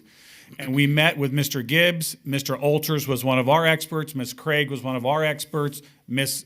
Green met with us. Mr. Batzel met with us. And we had others that met multiple times. They have accommodated all of the requests that the neighbors have made. When I say the neighbors, I'm talking about Mr. Saunier and his adjacent neighbors and the ones in that area. First of all, let me tell you, I appreciate the questions you're asking regarding the protection of the Homosassa. One of the biggest concerns that Mr. Saunier and the neighbors had was maintaining the old Homosassa culture. Ms. Collins, your questions were perfect about maintaining the culture and the dignity of that area. The part about the concrete pad, we've addressed that, just so you know, sir. We didn't like it either, but they have accommodated it. We know that it was part of their Swift Mud plan. We know that they tend not to have the water run into the Homosassa River. So exactly what you asked, I want to let you know that we did address that. We're asking you to approve it because what this does is this enhances the entire community. It's consistent with the homes that are out there. I love eating at Margarita Grill. I love eating at Crump's. Sorry, not too much at Seagrass. But my point is, that's right. It's consistent with what we want to see. So Mr. Saunier employed several of us. I'm not inexpensive. Those neighbors spent money on the experts, Mr. Olters, the expert, Ms. Craig, and my fees for the purpose of making sure that this project was consistent with his home, not impacting. And one of the largest concessions that they made was that there's a huge, and I'm sorry that it's not there, is a huge oak tree that is there that Mr. Saunier wanted to receive and keep, and Ms. Green has accepted that, and so have they. So as you go through this, I'm telling you that I did provide to you, it was in your packet, I hope it made it to the packet. I talked with the county, I talked with Ms. Coteau, I did not speak with you, Joe, sorry, I spoke with Ms. Coteau on multiple occasions, making sure that several of these conditions were met. So in my first paragraph, all it says is that the neighbors, we appreciate the reduction. I heard him say about they had like party roofs on some of these buildings that could look over these party roofs into my neighbors' windows, into the neighbors' backyards. All those things have been accommodated, and we appreciate that. Mr. Gibbs and his team were very good in making sure that we were kept apprised of the continual accommodations, and ultimately they did accommodate everything that our neighbors asked for and Mr. Saunier asked for. Specifically sunlight, the aesthetics, the character of Old Homosassa, stormwater runoff, Mr. Barmies, which is part of what we were talking about regarding the concrete pad. No runoff into the Homosassa River. In addition to that, sir, the intensity along the shared property line, this is so much more beautiful than what is there now. So I appreciate everything that you're saying. I know you're going to do your due diligence. I know your volunteers. I know your neighbors, and I appreciate your time. Mr. Grant, I'm going to have to ask you to wrap it up. I'm done. Thank you. Yeah, actually, that's perfect. Perfect. Good job. And appreciate so you. If there's no questions, I'm good. No questions. You just need to get the recording secretary the yellow form, please. I don't have it. Help me out where I get such a thing. It's right up there. Okay, thank you. May I Thank be you, sir. excused? Yes, sir. Thank you. Anyone else? One more chance. Seeing none, we're going to close the public portion. We have no rebuttal. We're going to bring it back to the board. Does he have any closing? I thought it was a rebuttal. We didn't have any opposition, but if you're asking me, I will ask you if you have any closing. I'll wait. No, thank you. It's been pointed out that we neglect closing on occasion, so. Are we supposed to allow closing? Because my understanding it was always rebuttal. You educate me. Closing. Closing, okay. Rebuttal, So I need to change the name on my form. Okay, no closing. Perfect. We're closing it then. Bringing it back to the board. Discussions, motions, anyone else? Mr. Facemeyer. Mr. Chairman, this appears to be a quality project and an improvement to the area. While there's some uncertainty about the deck, whether it should be wooden or concrete, I believe the applicant has addressed that matter, and I would be in favor of this application. I think it's going to be an improvement for the neighbors and the community as a whole. So I plan to support this application. Yes, sir. Anyone else? Ms. Collins? I'm also in support. The application brings a nonconformity into compliance. It's decreasing the degree of nonconformity by reducing the number of units. It's going to meet FEMA. They're going to keep that Florida vernacular look. They're maintaining their allowed heights, decreasing the Florida area ratio, decreasing the ISR. I believe it makes it more compatible with the surrounding area, and it meets test of concurrency. So with that, I'm ready to make a motion. Mr. Shera? I'm in support of the project. I would like to follow up with Joanne regarding the stormwater management and adding to the condition regarding the stormwater runoff and avoiding any direct runoff into the river, and make that a condition that would be included in approval. Okay, do I need to read it again, or are you guys good? Can you Understood? please read it again? So condition number 9, stormwater management design must meet the requirements of the Citrus County Land Development Code in effect at the time of permitting, including a provision for no direct runoff from the rear concrete patio to the Homosassa River. Not just the rear concrete patio, but no direct runoff from the concrete surfaces, including the road surface. Okay. Including no direct runoff to the Homosassa River, period. Period. Okay. Mr. Bozeman? Yeah, I definitely plan to support this, having been here a long time and seen the transition of that particular piece of property over the years. I think this is going to be a very attractive addition to that area. I am pleased to hear the density or the number of units is going to be decreased. I think the overall look is going to be very nice and attractive. The stormwater management was certainly a concern of mine, having seen the degradation of the Homosassa River since the mid-'60s. It ain't pretty, but I'm happy to hear that y'all are making the effort through the condition to address that, so I intend to fully support the project. Ms. Collins, for the purpose of a motion. The Planning and Development Commission finds application numbers CPA/AA/PUD-2024-00023 consistent with the Citrus County Comprehensive Plan and the Citrus County Land Development Code, and that this board recommends approval with the conditions of the application to the Board of County Commissioners based upon the evidence and testimony presented and the staff report and conclusions regarding this petition. Second. Mr. Shera, was that you? Yes. We have a motion. Is there any further discussion? Mr. Stone, I thought I saw you chiming in. Did I miss that? No, I was just going to say that the applicant seems to have taken extraordinary steps to cooperate and fit in with the neighborhood. So yes, it's a good project. Anyone else? I agree with everything that everyone has said up here on the panel, and I also agree with a lot of what was presented by the applicant.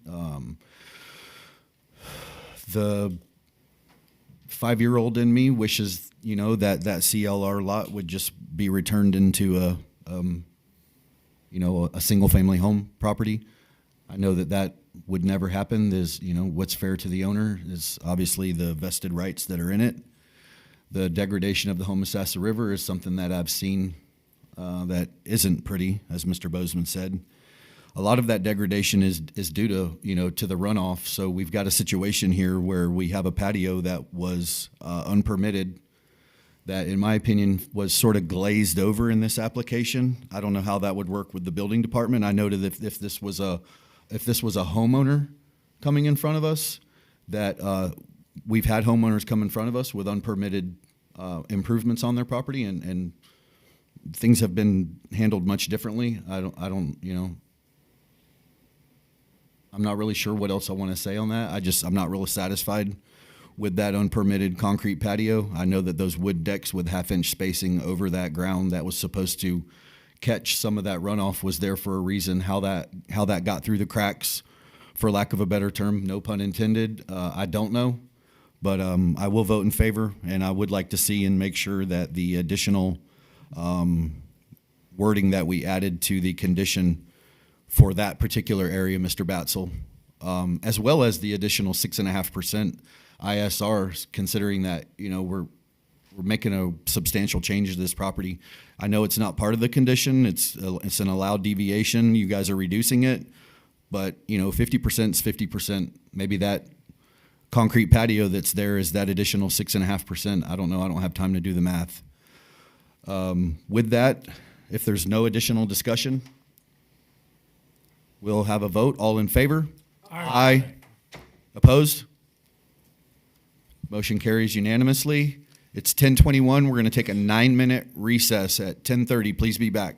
Mr. Chair, this is has been proposed for the BCC. I was For the BCC on May 12th at 5:01.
Yeah, well, we'll see. Well, he said. He said. He did. He said. It's pretty big. The space is 57 inches wide.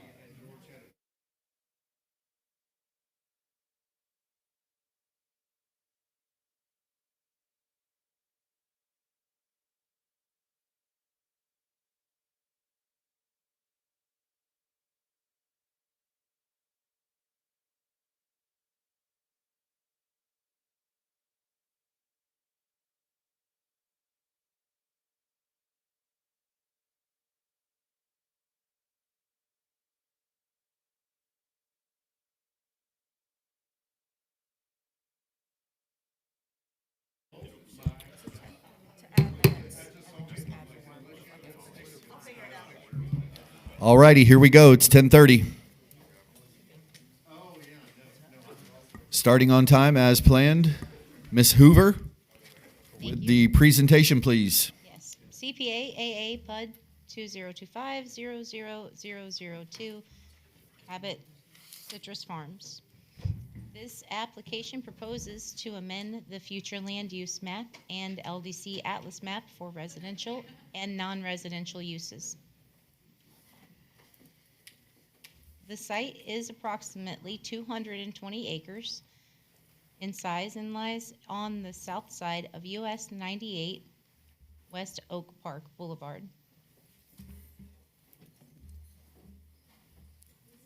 The site is currently designated as RUR on the future land use map and as RURMH on the LDC Atlas map.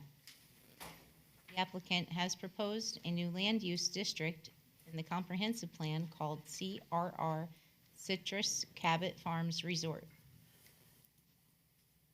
This is looking east and west on US 98 from the subject site. The site also abuts Nativity Lane to the east. This is the master plan as proposed by the applicant. Thank you. Thank you. I see the applicant is present. The floor is yours. I am. Everybody hear me? Good. Marcus Moats. My address is 309 North Clearview Avenue, Tampa, Florida, 33609. I'm just going to make sure I've got this correct. I do. I want to thank you guys so much for the time today. We are so excited to be here. I think it's been about a year now that we've been talking to Joanna and Joe and Eric and really trying to be thoughtful about a way to put together a plan that we think is a great benefit to Citrus County and it builds upon the amazing experiences that you have here in the Nature Coast and in a way that's, like I said, very, very, very thoughtful. With me today, I have the team from Coastal Engineering as well as Daryl Johnson from Johnson Law Group. Given that Cabot is a very unique company and brand, I do want to share a little bit of time talking about Cabot. I'll talk about Cabot Citrus Farms, our property just south of the county line in Hernando County, that I think is incredibly important context as to why this development makes a lot of sense and why we're in this location, because we do have existing operations that are directly adjacent in Hernando County. And then we'll wrap up.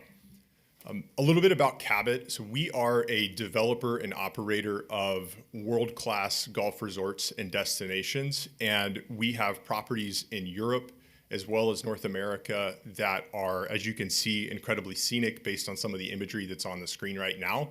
We have a proven sustainability commitment that we're very proud of and a lot of the decisions we've made and where we've been very thoughtful about the way we operate our courses, and I'll share a little bit more about that. We have an incredibly enthusiastic following of guests that travel long distances and a lot of miles to get to our properties because of the unique and distinct experiences that we provide at our properties, both for families and couples, as well as groups traveling with childhood friends or college classmates or colleagues. And then just a little bit of coverage there you see on the screen about some of the places where we've been featured, the New York Times, Golf Digest, Forbes, and then also quite a bit of coverage in the Wall Street Journal as well that we're very proud of.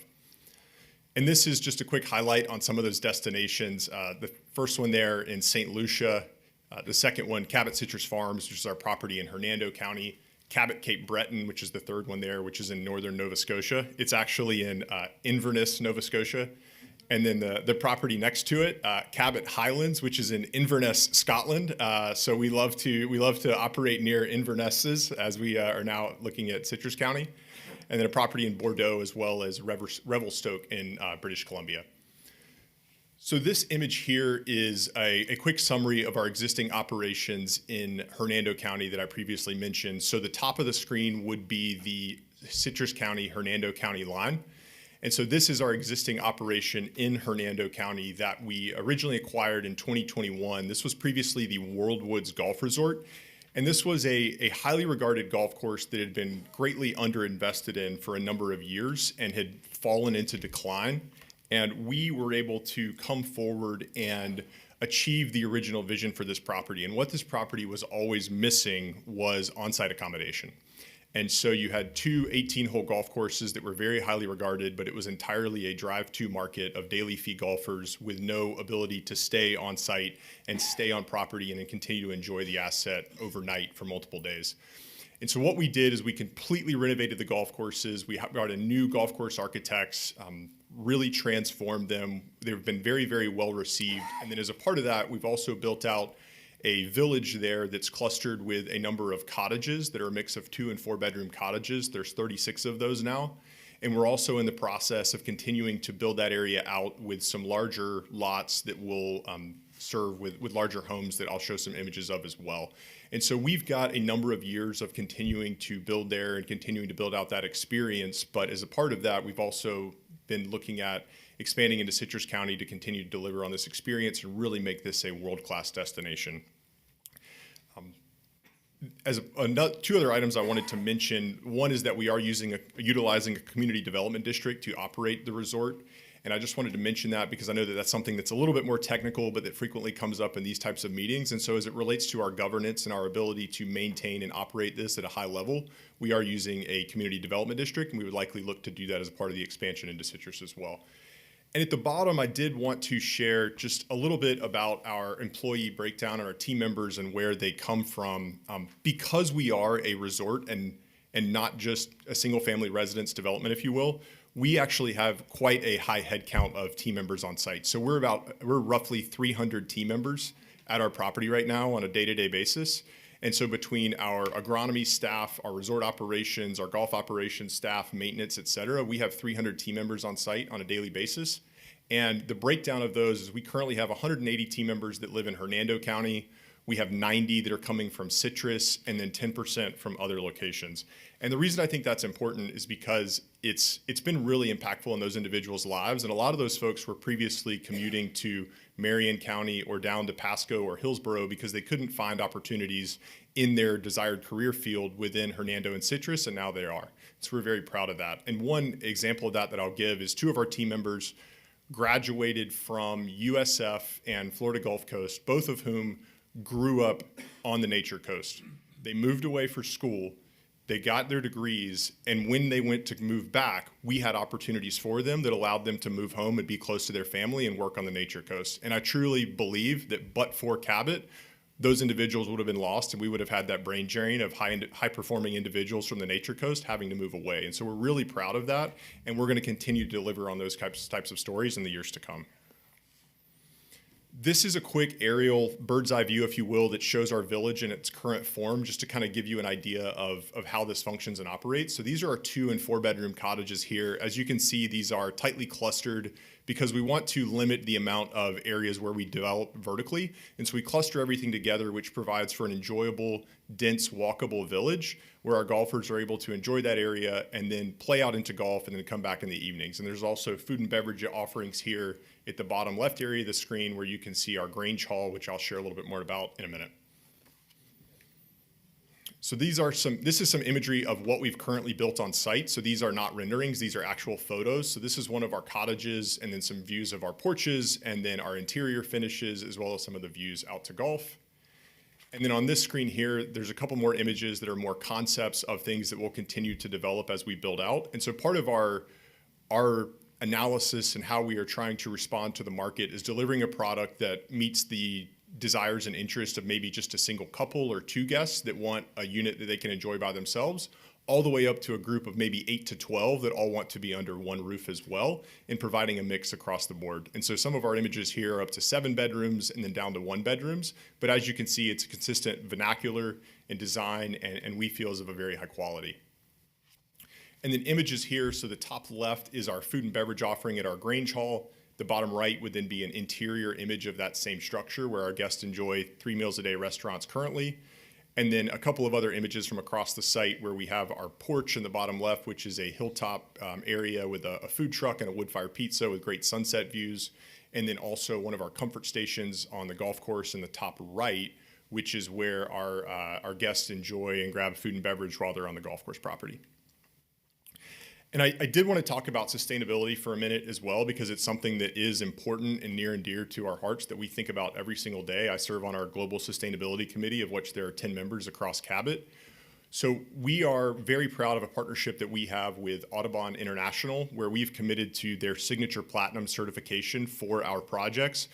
And what that entails is a rigorous design review process prior to construction commencing, as well as a compliance and operations phase once we move into operation, where they evaluate the way we operate our business.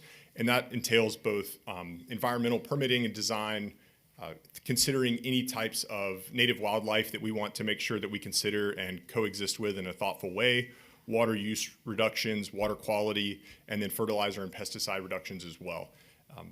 In addition to that, one of the things that we do that's just a concrete example of that is that we do not allow for bottled water on property. And so we provide a water bottle that's metal to all of our guests on the day that they arrive, and we encourage them to reuse that throughout their stay on property as a way to reduce single-use plastics on the property. Further to that, I did just want to share some imagery from the site and the way that we've laid this out with all of our vertical development clustered together in the middle of the site. We have encouraged wildlife to move through the property. White-tailed deer, we have a great sandhill crane population, a bass population as well. That one was a catch and release. And then on the right there is our Osceola turkey population, which may be the best part of it. We have a flock or a rafter of turkeys, if you want to call them that, of 30 to 40 that can be seen to anybody who visits our property.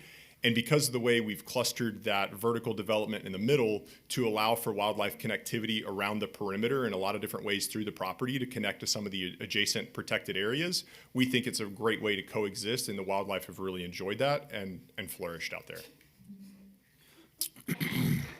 Really quick, I wanted to share a little bit about our tourism impact and draw. So we've had 48,000 annual visitors to our property is what we typically track. We've seen that pretty consistently, and we think that'll only continue to grow. Those visitors have come from 18 different countries, 48 states, and every Canadian province except for 2. And then a little bit on our social media impact. We've had over 4.8 million social impressions, 96,000 followers across our platforms, 370 different print articles. And when you look at all that from a total social media impression, or excuse me, a total media impressions between print, web, and social, it adds up to over 6.1 billion impressions, which is a pretty incredible number. And we've been so honored to provide that exposure to the Nature Coast and be a draw to this area. And I just wanted to quickly leave you with this quote before I turn it over to Ron, who's going to get into some of the more technical elements of the presentation. This is from our CEO, Ben Cowan-Dewar. And it says, when we invest in the locations we do, we're making an investment over the incredibly long term in the place, the site, and the community. And one of the places that we talk about frequently is St. Andrews, which is the home of golf in Scotland that many of you have probably heard of. They've been playing golf in St. Andrews for 500 years. And that's the kind of time horizon that we think about when we look at this development. We want to develop this in a way that's beloved for generations to come, and it's thoughtful. And we're really proud of everything we've put together to do that. And we look forward to answering any questions you might have. And I'll turn it over to Ron. Thank you.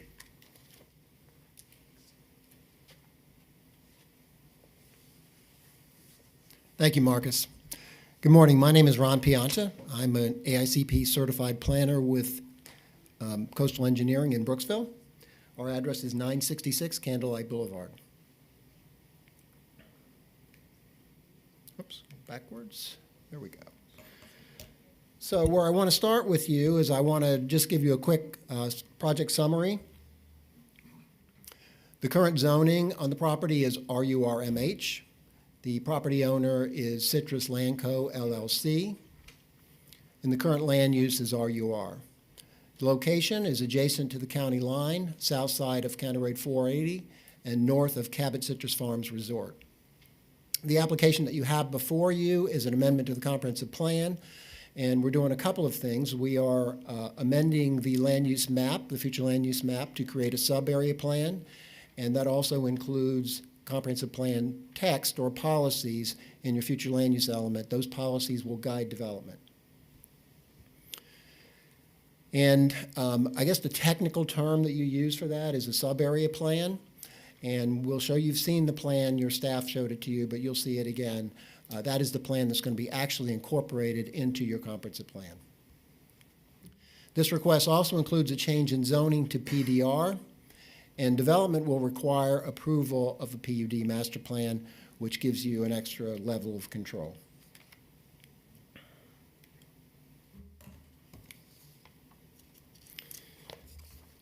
The next thing I want to do is I want to give you some of the project details. As Marcus explained to you, this is really the intent of this project is really to expand the current resort, the Cabot Citrus Farms Resort, into Citrus County. We commit to you that we'll maintain the same quality and development standards that you will see and have seen in Cabot Citrus Farms. And again, I think what's important here is that the property development in Citrus County will be controlled by the future land use sub-area plan and by the text and policies that are incorporated into your comprehensive plan. So in effect, that gives you the county ultimate control over what happens here. The key project details, the project is 220 acres.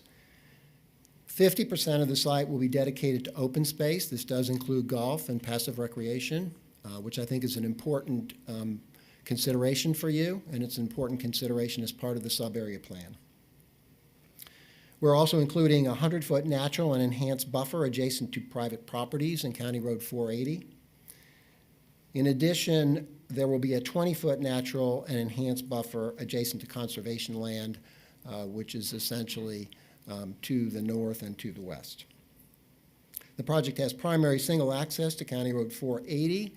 There will be a secondary access to the project through the existing resort from Hernando County. So Cabot Citrus Farms will provide a secondary access to this particular part of the project.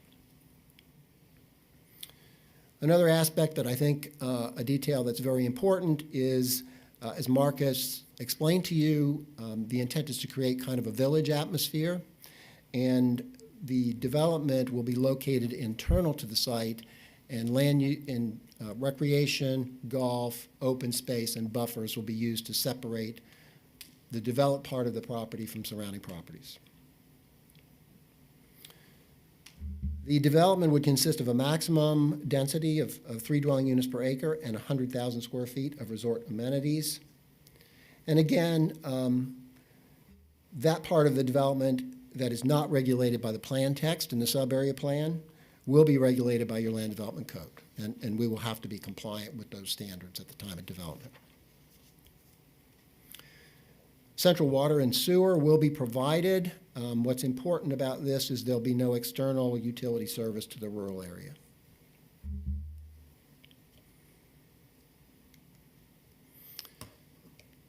This is the sub-area plan itself. I think there's a couple of important things to note about the sub-area plan. One is the amount of open space and the fact that the open space is being used to buffer the developed part of the property from the surrounding properties. The non-residential resort amenities will be located centrally, and that's shown here in the brown shape on the exhibit. And the residential areas are shown in yellow, but again, they are separated from surrounding properties by open space and buffers, and they're separated from County Road 480 by a 100-foot enhanced buffer. And those buffers will use existing vegetation and will be supplemented as needed and meet your land development code requirements.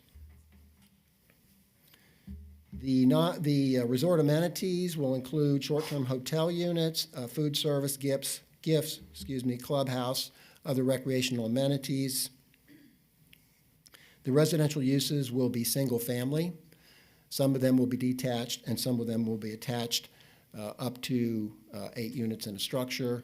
And again, the design is to create a village atmosphere, and the architecture, as you saw, is a vernacular, and I think really fits this area and really the county itself.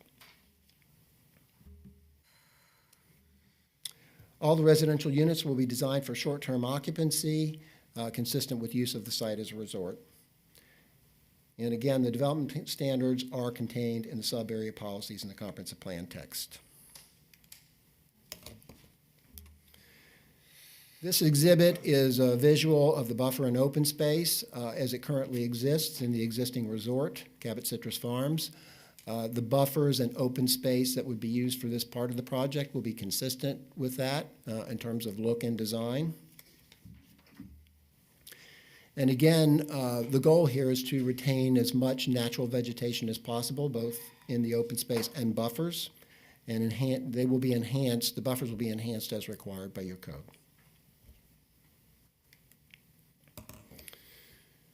Okay, I want to talk a little bit about comprehensive plan consistency. Florida statute does encourage innovative planning techniques. And the beauty of this project is the technique that we're using to come to you, which results in a specific sub-area plan for this property, a particular piece of property. And that sub-area plan does give you ultimate control over how the property looks and is developed. And by incorporating policies into your comprehensive plan, that is very important because that also gives you an extra level of control. And if any changes would need to be made to those policies or that text or the sub-area plan itself, you would have to see them again. So in terms of consistency, the intent here is to maintain consistency with your overall comprehensive plan through the sub-area plan. So again, the sub-area plan and those policies that go with that sub-area plan are very important to how this project proceeds and how you view the project. The intent here is to create a unique and specialized land use to regulate development. And again, the land use will be designed around passive recreation and golf. The resort would be self-contained and sensitive to protecting the surrounding natural environment and rural area. And the resort would promote a diversified economic growth, job creation, and tourism. Again, central water and sewer would be provided without an expansion beyond the property boundaries.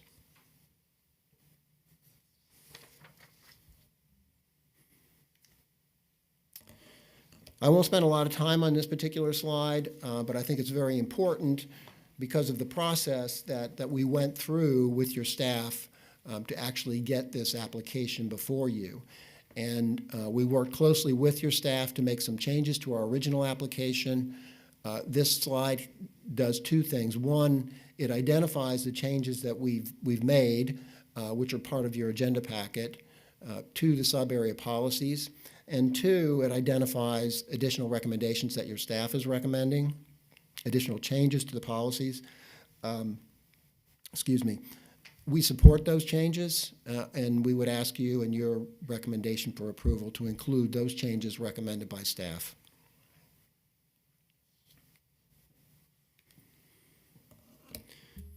In conclusion, what we are doing before you today is we're requesting that you approve a new land use district with supporting comprehensive plan text policies.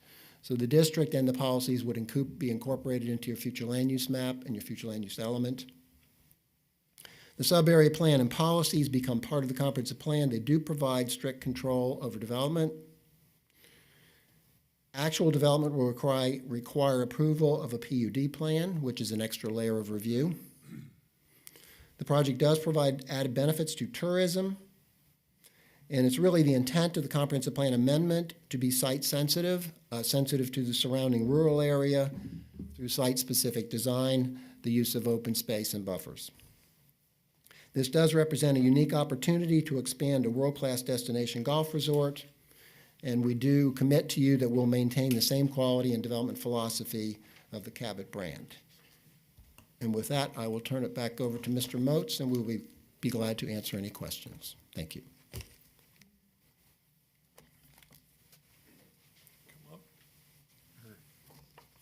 Is that our process, or? Are you done? Yes, our presentation's done. Yep. Okay, thank you. Any questions from the staff? Yeah, just a few. Just to clarify, there were a lot of things that came in after the staff report was written, so they have seen it, but not in the staff report.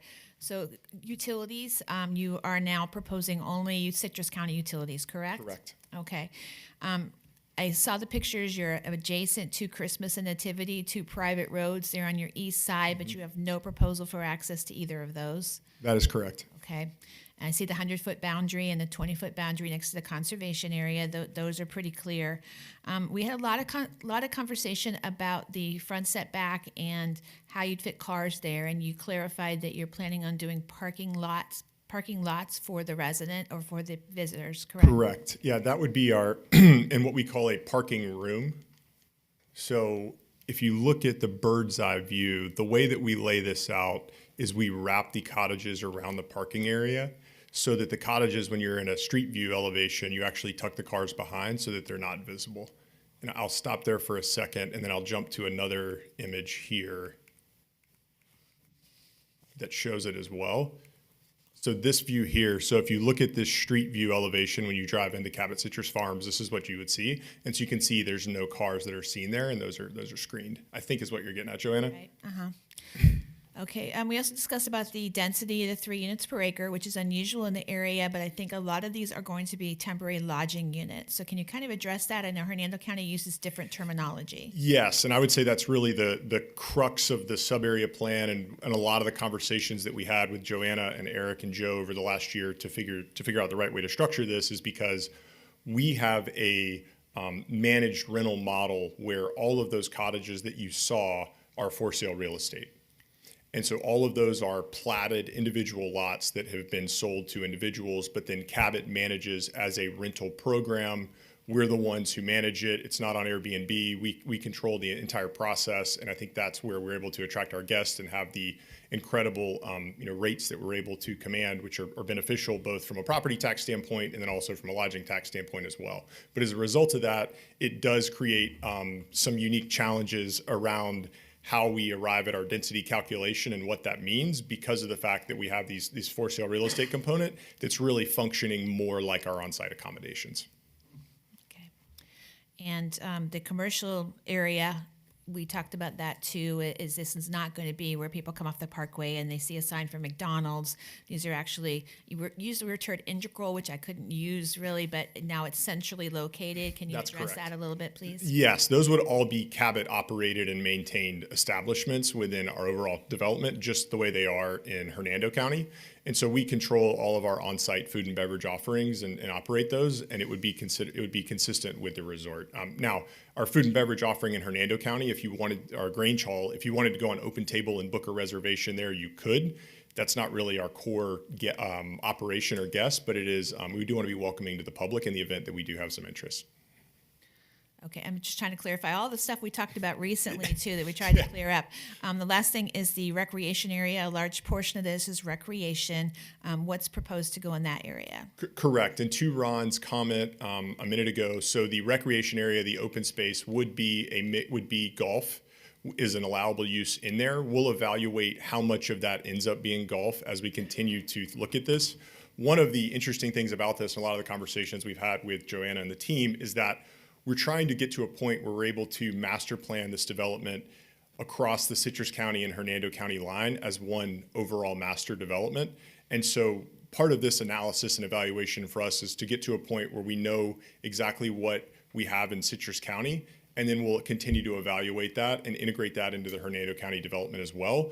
But in that recreation area, golf would be an allowable use, and then if it becomes green space, parks, anything else like that, it might be that as well. And this just reminds me, I'm sorry, Mr. Chair, last question. The buffer, the perimeter buffer, are you proposing to keep vegetation when it's there and then enhance it when you... Exactly. I think that's 100% correct. And I think it's the right approach. if anyone, I mean, if you've seen that before, the last thing we want to do is go scrape that perimeter and then start from scratch and wait for trees to grow.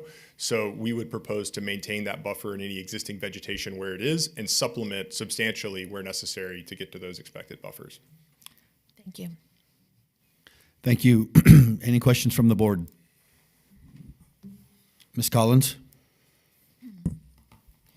So I want to further ask some questions regarding some of the questions that Joanna had, because this was, your backup presents this as a resort, and I thought it was going to be more like lodging, like hotel-type units, but you explained that there would be the ability to purchase units. Is that somewhat like a condo? Would it be year-round, or is there a provision that only allows them to stay so long, or can you explain that? Yes, and so the way that it is operating in its current form is with short-term transient lodging. I think in the long run, I think that the view of this would always be that these would be more second homes in nature. I don't think we've ever envisioned this to be a primary residence resort. But because of some of those sticking points around short-term lodging restrictions and maybe having a guest that wants to be there, or maybe having a homeowner that wants to be there for 2 to 3 months, or if you end up in a COVID environment where people kind of hunkered down in one place for quite some time, I think it's still fresh in folks' mind. We did want to list it in a way that made it flexible so that if a real estate owner wanted to be there for a longer term, they could. But I think if you were to go out there and see the way the development is done and configured, it's designed around a short-term accommodation design. That's really what it's for. So it would be registered as? So it wouldn't be I mean, I guess condo is a tricky term in Florida as we get into condo versus townhomes. We do not have any condominiums on site currently, and that is not in our intent in the long run. So, but the condo word can have a lot of different connotations, but we don't have any condos currently, so. Okay. The other question that I had was your access points. It shows the one off of Oak Park, which, your permitting would be reviewed through the county on that. But there is the secondary one that would bring it the ability for your clients to be able to move through to the Hernando County side, which it looks like on that side immediately abutting is mostly golf course. 100%. So I was just looking because it talk about that point being gated also, but just in terms of looking to the adjacent properties, Yes. You've got some, looking at this on the bottom side, and then of course on the north side, there's the one site that does rely on an easement. I assume that's a non-exclusive easement that there was nothing in your backup to tell me the status of that.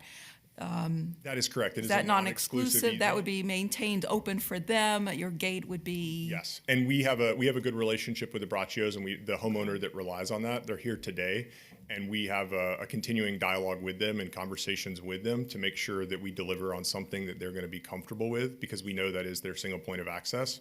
We know that it's our responsibility to maintain their access consistently and not disrupt that, and do it in a way that allows for them to have quiet enjoyment of that access point, and we'll continue to do that. And I would say, to your point about our operation to the south in Hernando County, you're exactly right. It's all golf.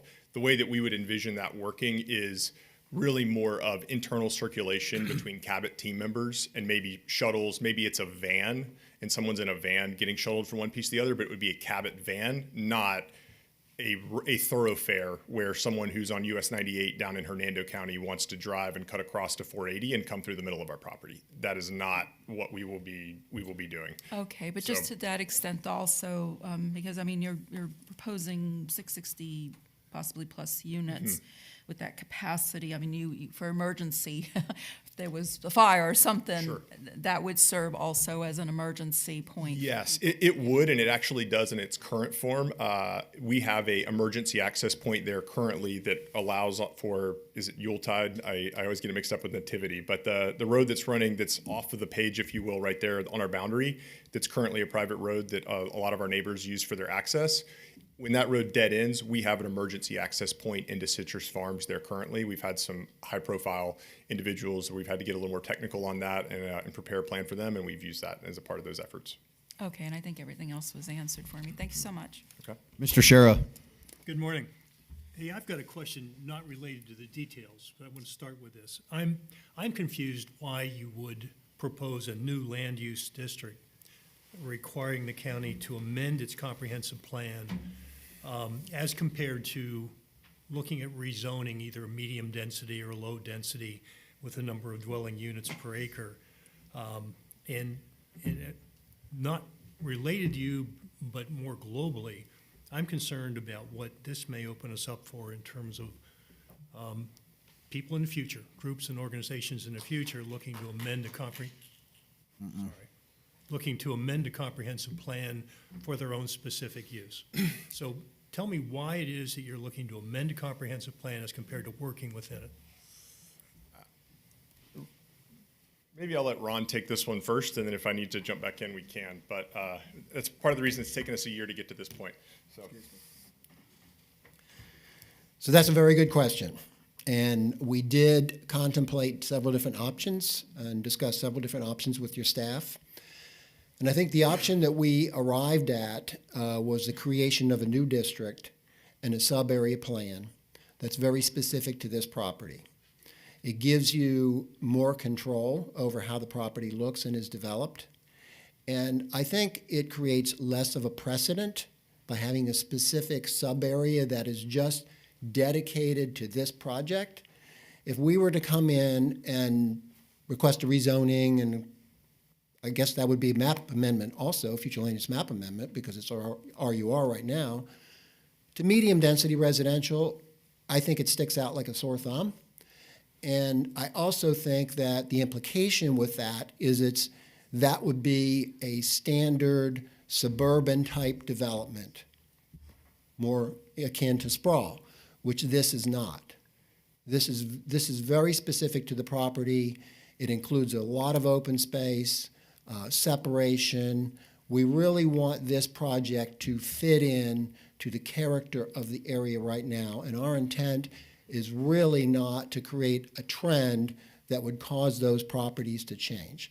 We want to be sensitive to those residents' lifestyle and how that area looks and functions. And, you know, a point in fact is the access that Mr. Moats talked about to the existing resort, is that's not going to be a standard access, a vehicular access. It's going to be used for resort residents only, maybe used for golf carts, maybe used for a van. So we really did not want to give the impression, if somebody looks at your future land use map or your zoning atlas and sees MDR, that, oh, you know, we're starting a new trend in this area, and this area is going to change and develop more suburban in nature. And that's the other reason that we've committed that the utilities, we have no intention of extending utilities beyond the property boundary. Could I ask you a question there? I don't quite understand what that means. What does that mean? That means that the central water, that means two things. One is we're committing to providing central water and sewer. Two is that means that our intent is to keep that internal to the project and not extend those service lines outside the boundaries of this project. And the purpose of that is to keep the surrounding area rural in nature. And the comment that was made earlier by Joanna was that you've agreed to use Citrus County utilities. Should this be approved and go forward, you would use Citrus County utilities. Yes, I believe that we have several different options for utilities, and we did discuss them with Joanna and your staff. I believe that your staff and your utility department would prefer to serve this particular site. That is one of the options that we have. We would agree to go through that process, whatever that process is, and obtain those approvals and make those improvements that would be required by your utility department. Okay, so I didn't want to go down that rabbit trail quite yet. Let's go back to the comp plan. Yes, sir. So you're far outside the planned service area. Correct. This is an area that historically is rural in nature. Correct.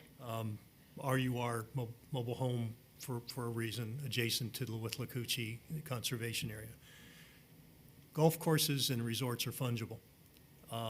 So you, sometime down the road, Cabot elects that this is not what they want, where they want to be, and they put it on the market and they sell it. My concern is then what becomes of that particular area that's now under its own land use district? And how does that survive even if there's a change of ownership going forward? Case in point, I'm going to go back to your original question. If we were to change this to MDR, any type of development could come in and develop under that zoning or under that district. By creating this sub-area, it's very specific. And if Cabot decides that they don't want to do this, or they don't want it to function the way you've approved it, they have to come back to you. You have to allow them to change that, and you don't have to. If you think that changes that are being proposed would be detrimental to the rural area, don't approve it. That is why we went through this process. That's always an option. I'm not being argumentative. I'm simply No. I'm trying to answer your question, I'm and simply that asking is why. at a point down the road that we see a change in ownership. Mhm. You know, you take a fungible asset, you put it on the market, and you Correct. sell it. I'm trying to think of the unintended consequences of what comes with an ownership change or potentially a business plan change. Particularly because you've identified that the real estate would be owned. I'm not going to use a real estate term, but individually owned. Correct. Whether they're single units or attached units, they would be owned by private individuals, managed by a management company, which is Cabot. Correct. In the future, if the golf course business is no longer viable, then I'm trying to think what becomes of that community or this village related to, related to all the other areas that Joanna addressed, including setbacks, parking, all the specific deviations you're requesting. Yes, and I will turn it over to Marcus in a minute, but I understand, and those are the questions you should be asking, because you should be concerned about how we're impacting the surrounding area and why you were proposing this particular project.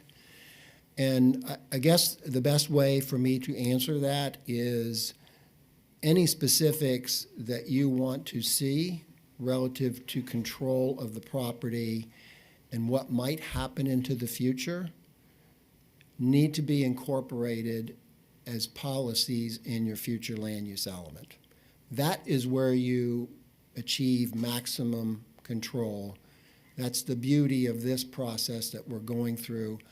I do not believe that if we just came to you and requested a rezoning to a standard land use or zoning district, that we would be able to justify the project and how we want to do it. So the more specific we are, the more control you have. And you can never prevent anything from happening, but by establishing control in your comprehensive plan, if something does change, you have the ultimate control over that. And I do want to turn it over to Marcus, because I think what's important here is the Cabot brand and the projects that they currently have around the world, and how they're managing those and how long they've had them and managed them and the success of those. And I think that's going to play into what's happening here. So I do want Marcus to talk about that a little I'd bit. ask you a real quick question before you hand off. I heard something, just as a general comment by one of my colleagues, related to the actual number of units and if you will, the number of units that will be constructed there. So what I understand from reading the application is there's 220 acres, of which a minimum of 50% will be open space. Correct. Leaving you, obviously, simple math, 110 acres. Correct. 110 acres at 3 dwelling units per acre is obviously 330 units. Is that how you're looking at this? My understanding of how your code works is your units per acre are based upon the gross site acreage. So it would actually be double that. But Okay, you that know, was the question. I wanted to no, ask. it's a very good question, because you need to understand what we're proposing. Exactly. And yes, it does sound like a lot. And I'm I not don't saying know a that. lot or not. I'm Let me trying to let me just understand what you're finish. proposing. Yep. No, I got you. You got to get that out there, because those are things that have to be talked about by the public and by the rest of the board. And I think, we are sensitive to that because we've had a lot of discussions with your staff about it. So what becomes important is how the units are designed and where they're located. And yes, it does sound very intense, but if you look at how Cabot has developed to the south and the aerial photographs and the renderings and things that Marcus has shown you, you can see that they are clustered in a village concept. They're all very centrally located. And we may not achieve that maximum amount of units or square footage, but that is currently what's being proposed. And I hope I answered your question on that. I know, let me ask one follow-up. Yes, sir. Okay, so if you have 110 acres and left remaining that you could develop either in some combination of village and/or non-residential amenities. So what you're basically saying, if you take the gross acreage, 220 acres times 3 dwelling units per acre, you have a potential of 660 total units that could then be built within 110 acres. That's correct. That's what you're proposing. Yes, sir. Now, those units themselves would be some combination of, and this is where I lost my way earlier in reading this, some combination of single-story, attached, detached, or based upon the floor area ratio you're looking at, potentially multi-story units, more like a hotel or more like a multi-story condo, not to use that word. So tell me what it is that you're looking to build. Yes, and that also is a very good question because we had a lot of discussions with your staff about this. Our original application was that the 660 units would potentially include hotel-type units. And in discussions with your staff, hotel units are not considered residential. So they had to be considered part of the floor area ratio for the non-residential amenities. So we revised our application to allow hotel units within the potential of 100,000 square feet of non-residential amenities. And yes, I guess they could be multi-story. I don't envision anything that is very tall. I think we did put a cap in the policies just based upon how we read your land development regulations. And those types of units would only be located in the area that's shown as brown. So they're a sufficient distance from any surrounding properties. They're part of the non-residential amenities. All that area in yellow would be the single-family units that Mr. Moats showed you in his presentation, how they currently look and feel in Hernando County and how they would look and feel here. Okay, just for clarification, the yellow area, the non-core area, the non-brown area. Yes, sir. Would all be single-family, Yes, sir. single-story.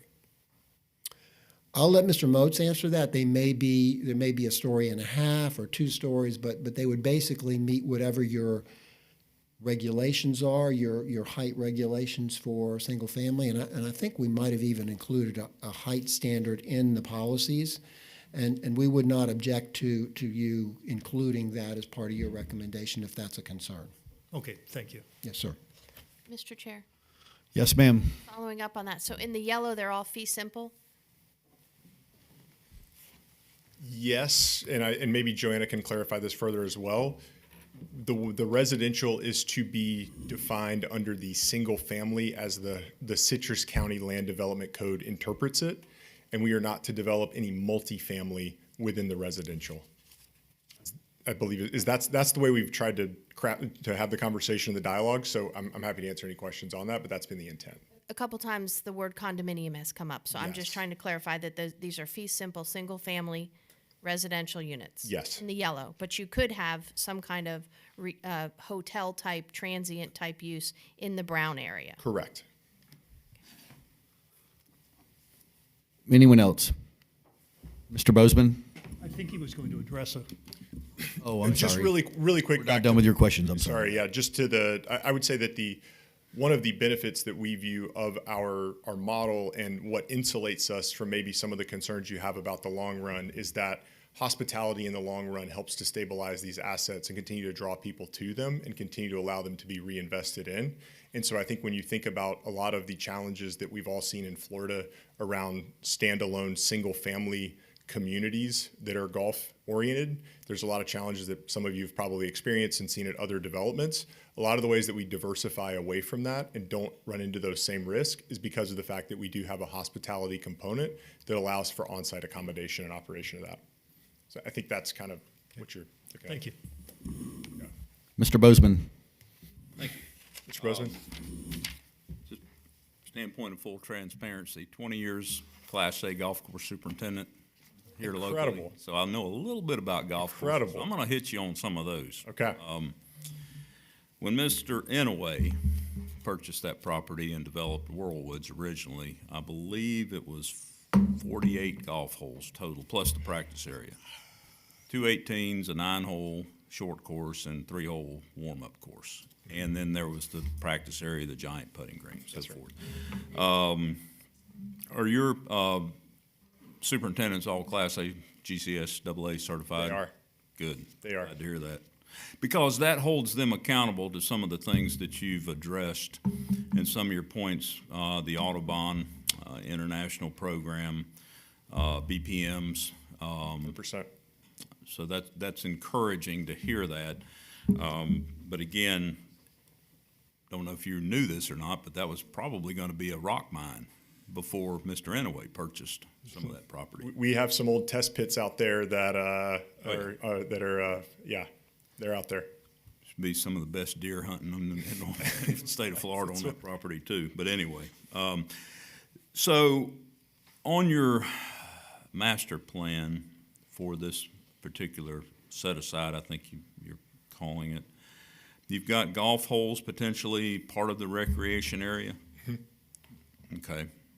And any idea how many, or are we still too early for that? I mean, I would say that looking at just the pure acreage, I would say it's probably a maximum of 9. Okay. Just with the way that it'll lay out and wanting to be thoughtful about the kind of the orientation of it and the routing, I don't foresee us getting more than 9 holes there. So that brings into question the use of reclaimed water. Any plans or any accommodations available at this point? I mean, you're kind of out there right now on an island. Well, and I'll correct my team at Coastal, but we've been working on this for quite some time. One of our challenges on that front has been that Hernando is not overly supportive of reclaimed as a long-term strategy there, and so it's not been something we've been able to benefit from.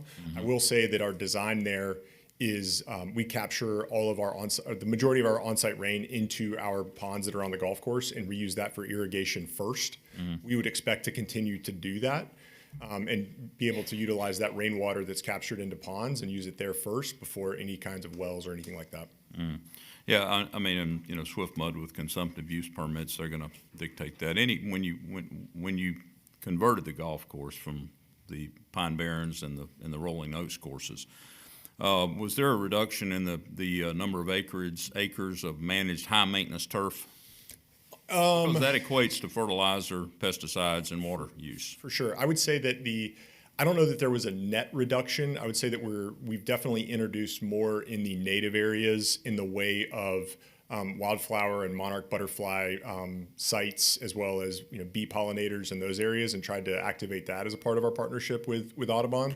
But I don't know the exact number on managed turf and whether there was a net increase or reduction off the top of my head. But it is a number that we consider and talk about as a team. I just don't know what it was pre-Cabot coming in. Okay.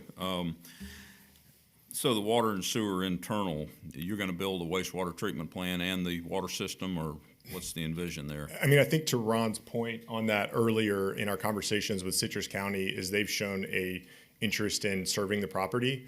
And so we'll start by working with them. And if they want to serve the property, then we'll go that route first. And with utilities. What does serving the property mean? I'm not. Sir? Citrus County. Lots of capacity, okay. A lot, yes. It's my understanding that they're plenty of capacity. That's where I was kind of headed, is capacity. Maybe more than they Always want. a concern, yeah. Yep. Let's see. Yeah, I'm a little in a concern with what Mr. Sheriff brought up, about the 220 acre, 3 acres. So you're going to potentially be able to pack, when I say pack, maybe that's the wrong choice of words, more than 3 units per acre within the intended development area. That's right. So the 3 units per acre can be, I appreciate you asking that question because it gave me some clarity. So you're going to go from 3 to essentially potentially 6 point something within the designed residential development area. Correct. And again, 3 over the entire 220 because we're setting aside 50% of it into open space. But because we want to create that dense walkable village so that people aren't getting in their cars and driving to a restaurant, the way that we design our properties is that when people arrive, they park their vehicle and they probably don't get into it for 2 or 3 days until the day that they check out. And so that's why we want to have those clustered village that creates that walkable concept that's really enjoyable.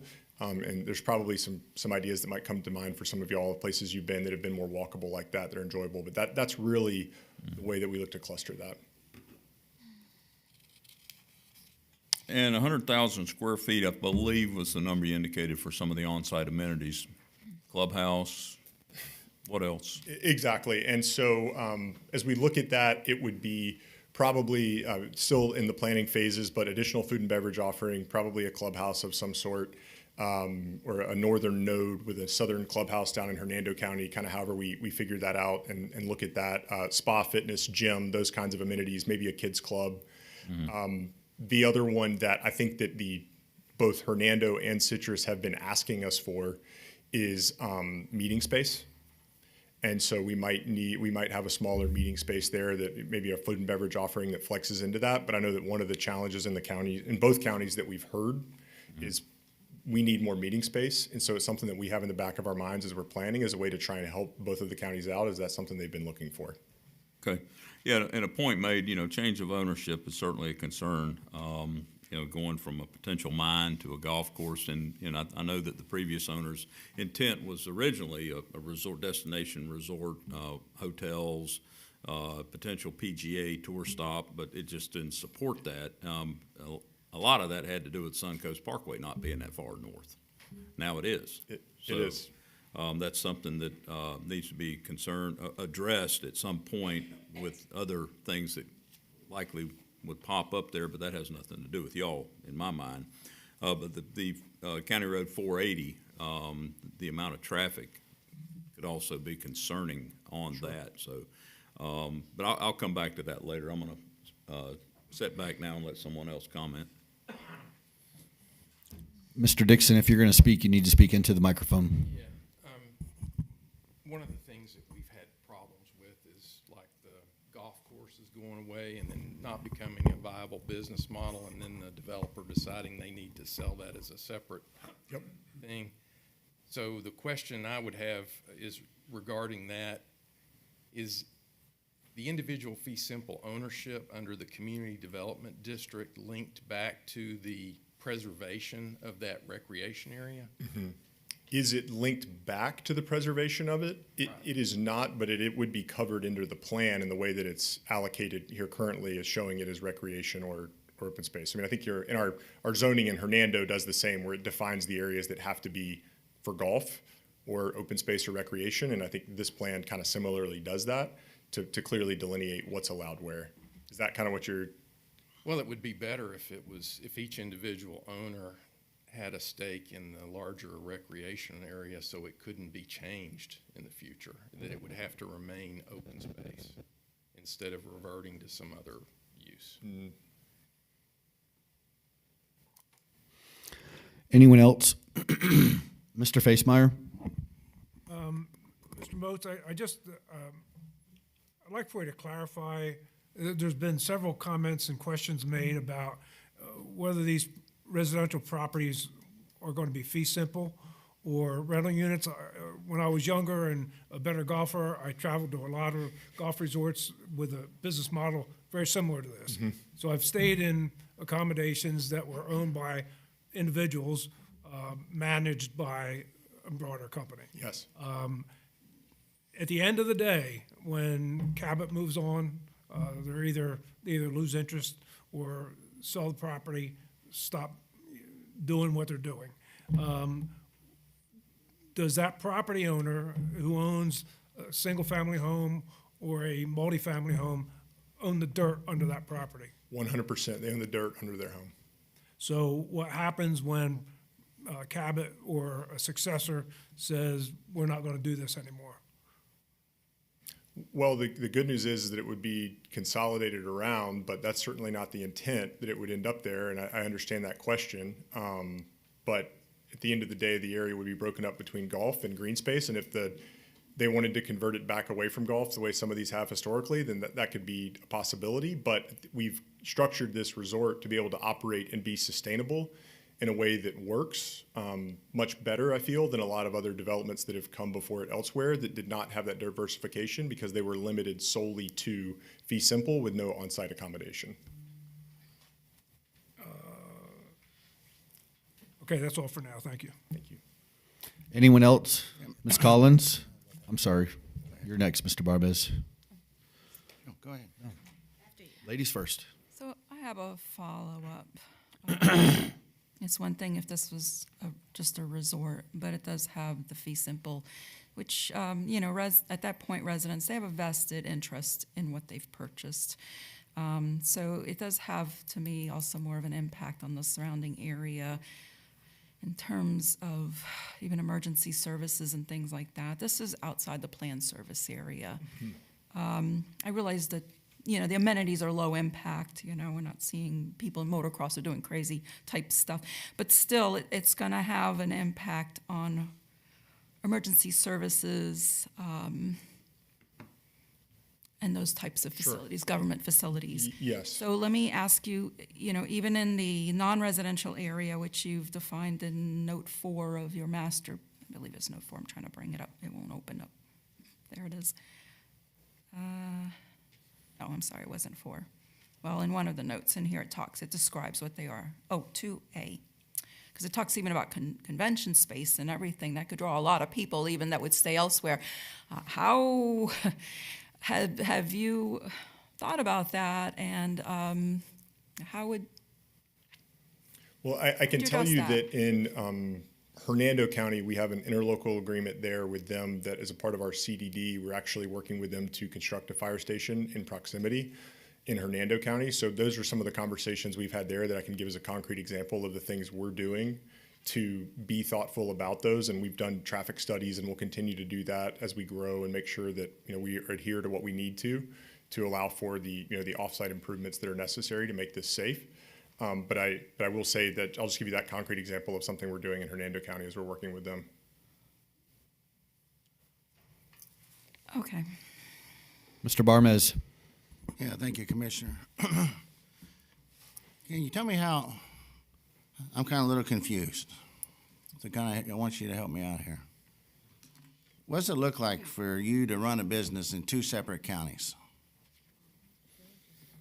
I wouldn't say that it's something that is, there's a couple of different things from a sales tax standpoint, business certification, business licensing, et cetera, but it's not something that is overly burdensome at a project of this scale. Like I said, we have a number of finance and accounting professionals, a general manager, they're all on site on a daily basis.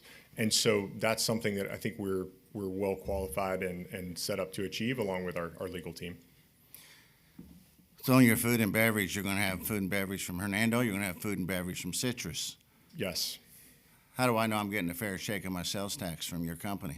We have a finance and accounting team that has POSs set up in each location, and they will make sure that the ones that are set up in Citrus, the food and beverage and lodging accommodation, the lodging tax that needs to go to Citrus will go to Citrus. Property taxes are a little easier because the lots are created, so that part's pretty easy to track. But we have plenty of infrastructure to do that.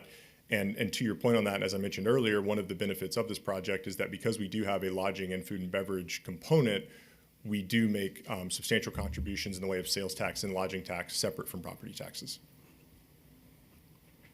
And then that didn't completely answer my question, Okay. but that's okay. I understand where you're going, being a business guy.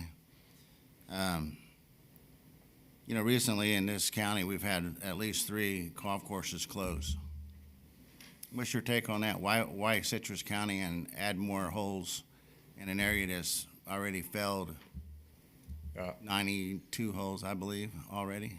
Certainly. And I would say that we have innovated and we're able to draw people from outside the region to these courses. And I would say if you were to do a zip code analysis of the transactions of those golf courses relative to ours, you would see that the draw that we are and our ability to diversify and bring in those guests is incredible. And that's what's going to be our ability to do that. And if I thought that we could do that on those courses, we would explore that, but there's some structural challenges there that don't allow for that, whereas this piece of land in our existing node within Hernando County allows that to be functional because we have something existing we're going to build upon.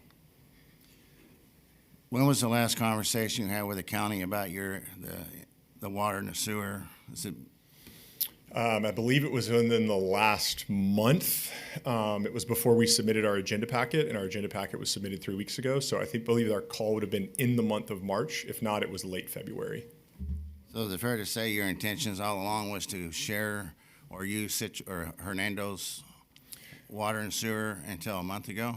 I would say that we did not realize that Citrus had such a willingness to serve, and that we candidly, it caught us a bit on surprise based on some of our conversations with staff and what were some preliminary conversations we have. And we got our wires crossed, quite frankly. And once we had that revisit, we said, okay, great, we're sorry we were on the wrong page here, and we addressed it accordingly. Now, over in your Hernando side, that's all sewer, correct? No septics, no? Correct. So in Citrus would be completely opposite, right? Well, right now, I think we're talking about serving via Citrus sewer as well, so we would need to expand it to do that. And our commitment is that it will not be individual septic tanks. It will be central water and sewer in some way, shape, or form. Thank you. The rest is for the county. Anyone else? Mr. Facemeyer? Just one quick follow-up. In the area that's marked residential and non-residential that you indicated would be perhaps entertainment, food and beverage, the like. Suppose that you establish something that's very popular there. Would the average person from Citrus County have access to that, or would it be more focused towards guests? We want to be a welcoming development. We are not a walled-off private club, and I think we take a lot of pride in that. I think our guests will tell you that we are welcoming. One of the things we have to manage is providing reservations, et cetera, for our guests that are staying on property. So what we would probably look at as it relates to reservations and things like that is more of like a 2-week advanced booking window for local reservations for folks that want to come and eat, et cetera, just to manage that. Because we have folks that are staying on site that want to eat there, and we want to make sure that we book them first. We try and do that at the time of booking and say, okay, great, can we get your reservations, et cetera? But it's something within our business that we have to manage. But we want to be, for example, to your question there, we have a local golf camp where we have kids that come out during the summer and take lessons and are exposed to the course that have no affiliation with the course otherwise. And those are part of our community outreach efforts and things that we do where we want to be a part of this community. Thank you. Anyone else?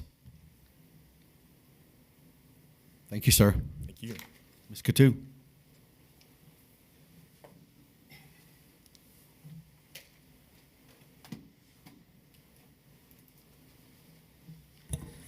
Get this much lower. There you go. Good morning, almost good afternoon.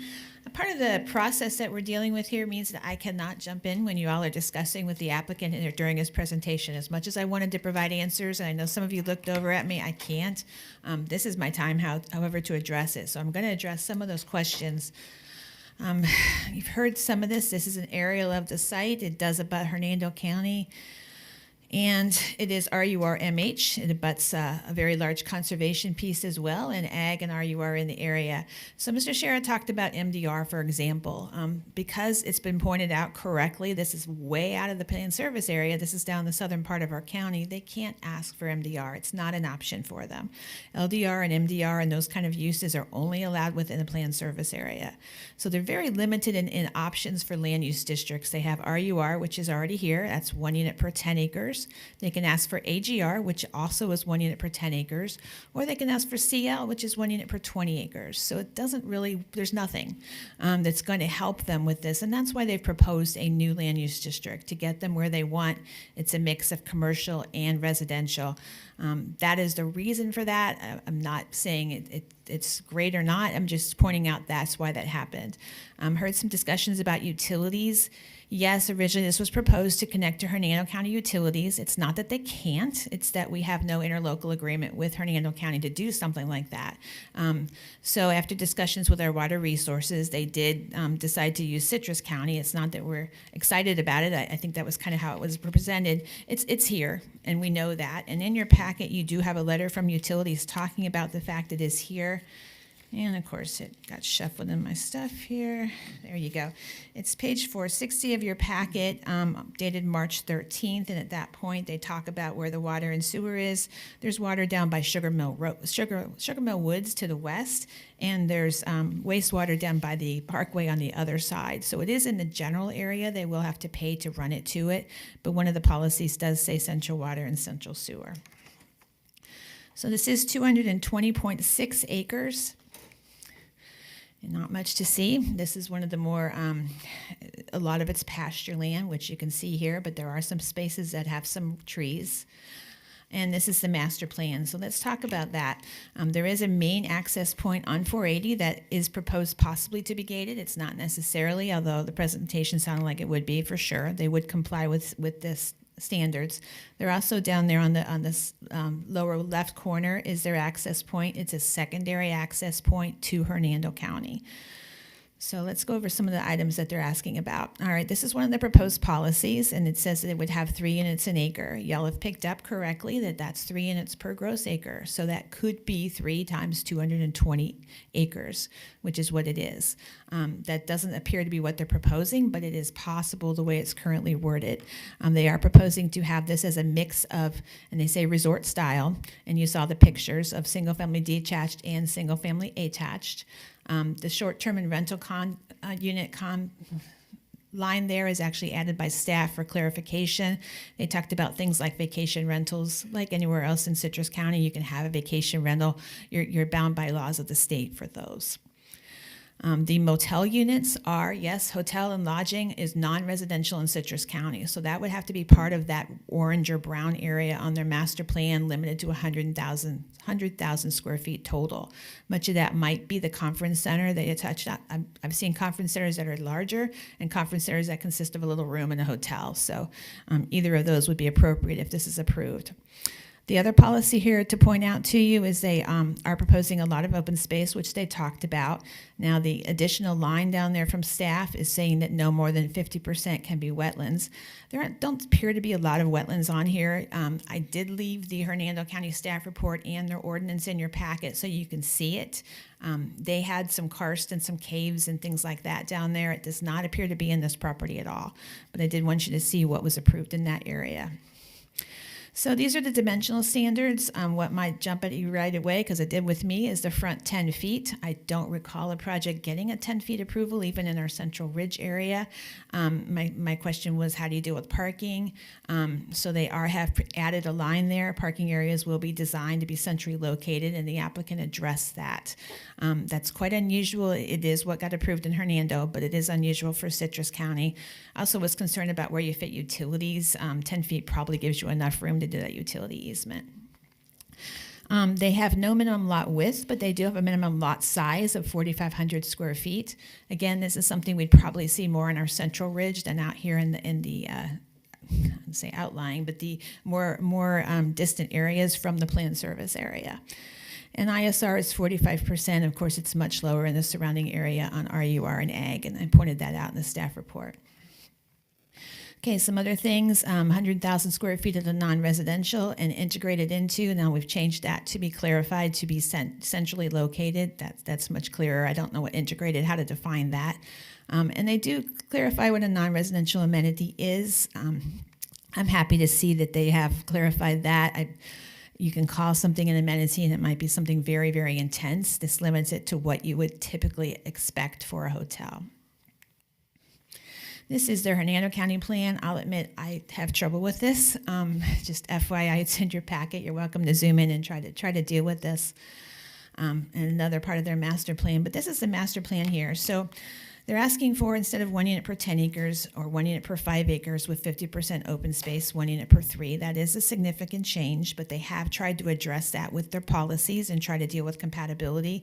They have the large 100-acre perimeter buffer. That's definitely going to help with compatibility. If you drive down this area, especially down Christmas and Nativity, those are those little private roads off of Oak Park, down here, right here, and it goes down like that. Very, very rural, very much a rural setting. The 100-foot buffer will help there. They're not proposing any access to either of those roads, which I did want to clarify, and he did do so, which I appreciate. The other thing to point out is in Hernando, they do have a much lower density. It's certainly not 3, it's less than 1 unit an acre. They do have a large existing golf course, and in that area, they had the World of Woods already there as a PUD. So there are some differences there, and they do have quite, like I said, caves and karst. I think that's all I wanted to point out to you. I hope I addressed some of the questions that I heard, but if I missed something, let me know. Thank you. Does the applicant have any questions of the staff? None? Thank you. Any questions for staff from the board? You guys are not always this easy on me. Come on. Mr. Shera? When I take a look at the Hernando packet, they have some different sizes, square footage of lots, and different open space requirements.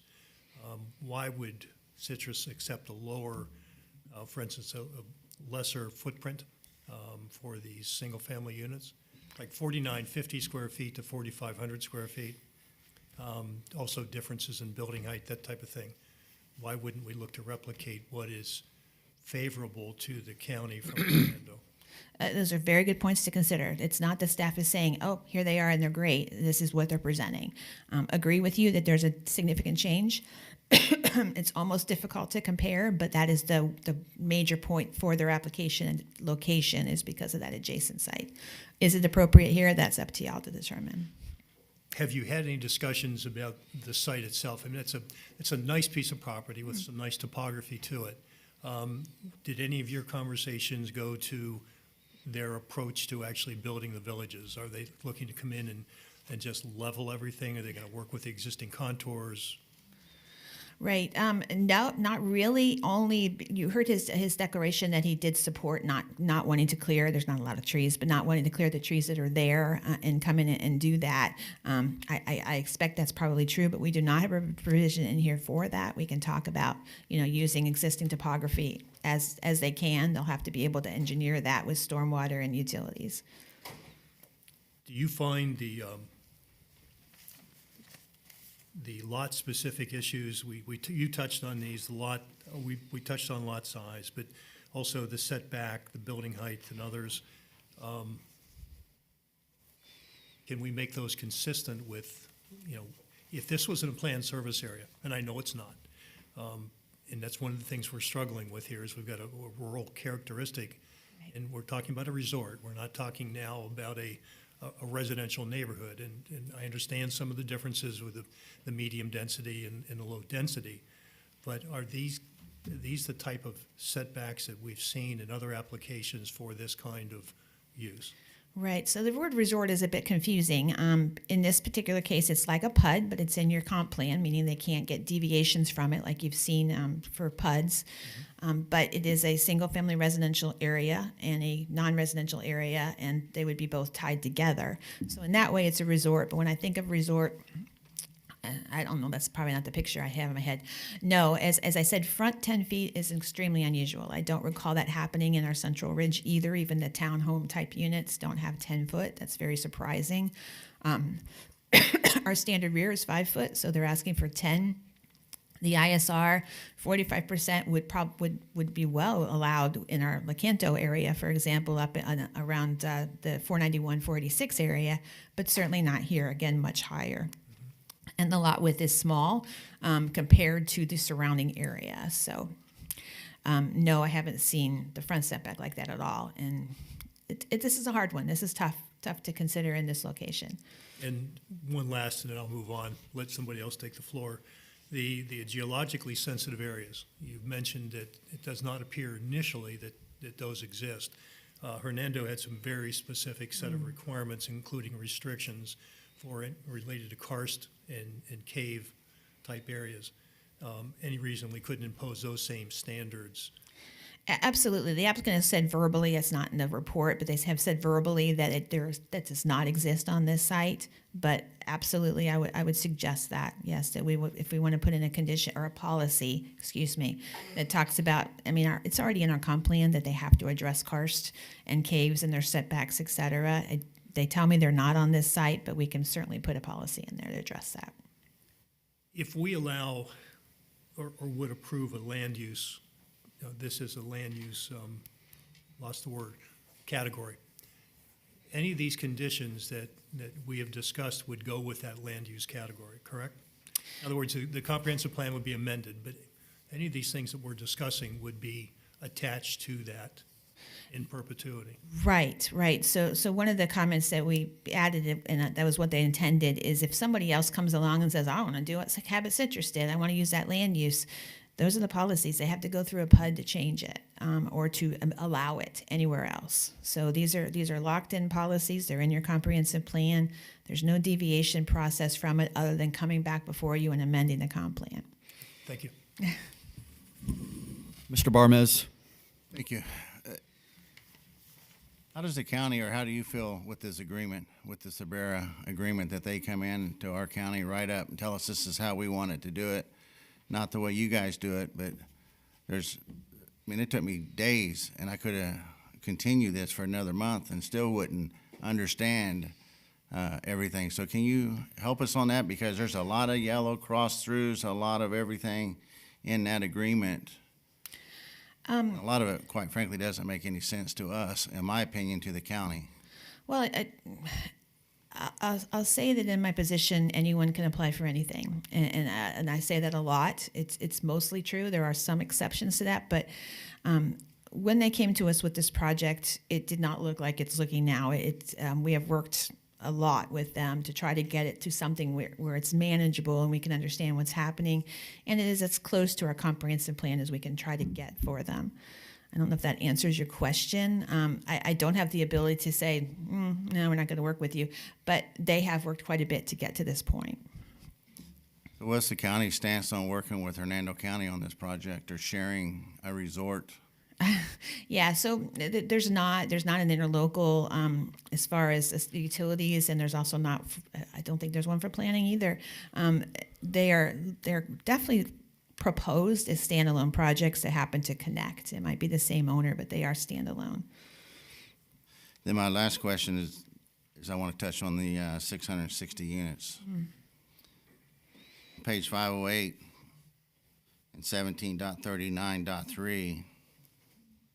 They're 50% of the land site that they want to designate for open space consists of golf course, buffer, setbacks, preservation areas, lakes and ponds, drainage, retention, passive recreation, biking, walking, jogging, cart path, horse trails. Nothing about single-family homes, hotels, condos, or anything else. Why would we consider that 50% instead of 330 units? Why are we considering? Why would we want to consider 660 when they're not even including anything in that? Well, this is their open space, and they're specifying what would be allowed to be called the 50% open space. If they can use they can use a golf course, they can use their setback area, they can use a pond they build. That could count toward open space, is what this is saying. It sounds like what you're saying is, can we limit the number of units? And you absolutely can. They're not proposing to at this time, and the way units are calculated is per gross acreage. So there's not a hard limit, but you certainly can put one in. Is that our limit or their limit? It's whatever you want it to be. You can put, this is an open policy. These are policies. You can ask for what you want, as long as it's legal. And that's why we have Ms. Lynn here. Then you touched on the front 10-foot setback, so I won't bore everybody with that, because I'm definitely not in agreement with that either. Okay. Thank you. Anyone else? Mr. Stone. I have a question. Ms. Coutu, I think I've addressed this at least several times over the years that we've been associated, that the land use designation that's put out or on the future land use map of these different categories, whether it be rural, low coastal density, medium density, whatever. I've asked, are those just a placeholders until something better comes along? Absolutely not. And that's why we have this hearing. I know we've had this discussion before. Public hearings, they're not a placeholder, and RUR is the zoning. So this is a big undertaking to come through this. They'll have to go to the county commission twice. So this is a major idea to do. Doesn't mean it's not ability for them, but it is major. They're not locked in stone, but it's an idea, and it's certainly not a placeholder. No. Okay, well, we have a place in a fairly remote area of the county that is completely rural, designated rural agricultural. And now we're proposing, somebody has come along and proposed that we make it basically a resort designation, okay, because that's what this proposed plan is. And I don't see where that has any higher precedence over what the existing designation is. As a matter of fact, it has less because all of the surrounding people around it, okay, have moved in there, bought or whatever, with the assumption that the land use map, which is rural, would stay that way. And I think they have a reasonable expectation on that part. Okay, they're the ones who are already here, not a developer. So I guess, like I said, that's a rhetorical question. So you don't have I understand to, that. You don't have to answer. That's your argument, and absolutely that would be part of the deliberations. Agreed. Okay. Thank you very much. Yeah, so that just brings up one question for me, which it's my turn. So I had a feeling that Mr. Stone was going to ask about the placeholder, which then that just sort of brought a thought. So where did the RUR designation and all of the designations that are a part of the Citrus County Land Development Code, Flume, all of the maps that we have, comprehensive plan, where did those designations come from? Who decided those designations? Staff long ago. These specific ones are RUR, Ag, LDR. Those were 1990. We did have prior to that also an Ag and a residential RR1s, RR3s. But these are from 1990. The outlying areas, if there was a conservation area, they got CON. It was an outlying area, got an RUR or an Ag, depending on the soil types. Planners looked at the soil types in each area, and that's why you're seeing differences in RUR and Ag. Sometimes they look like spiders, and other times they're very sweet lines like this.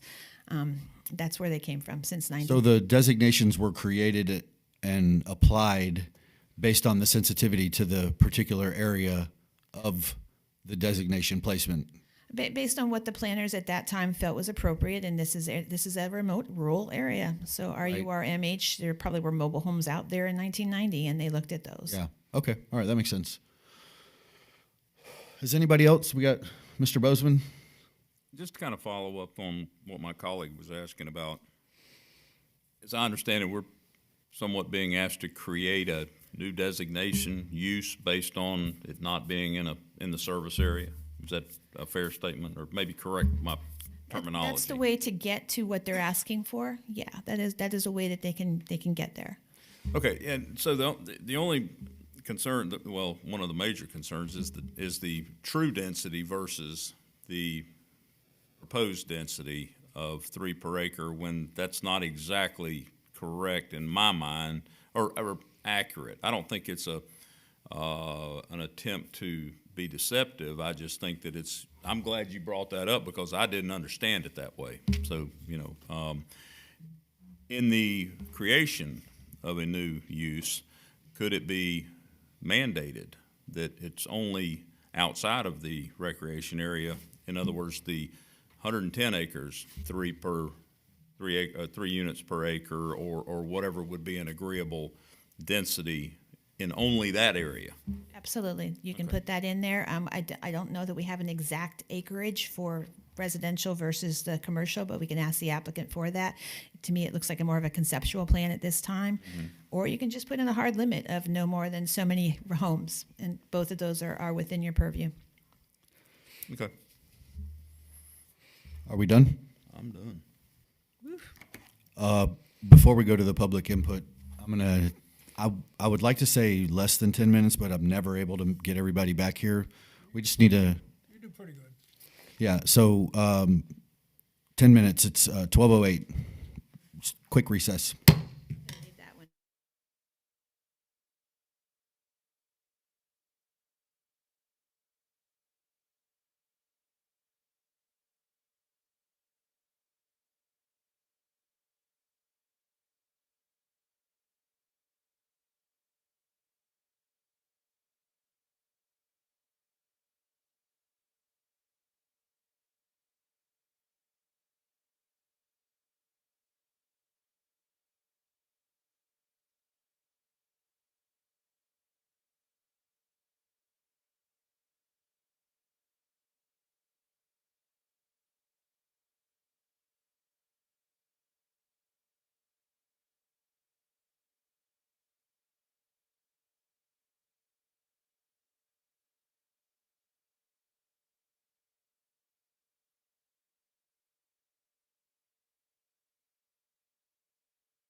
Yeah, I'll tell you what, your smack Another week. painful to mine.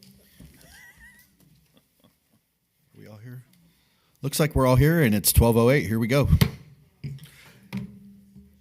The public portion of the meeting will now be opened. If there's anyone present who would like to speak on this application, please come forward to the podium. As a reminder, individuals have 3 minutes and organizations have 5 minutes.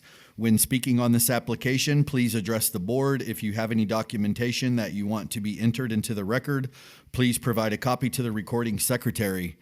I would also like to say that we know that emotions run high, these applications, but any shouting out, blurting, clapping, yelling, anything, this isn't a theater. Please keep it, we're all adults. Please keep it respectful. Everyone was quiet during the presentation for the applicant and the staff. We expect the same for the public.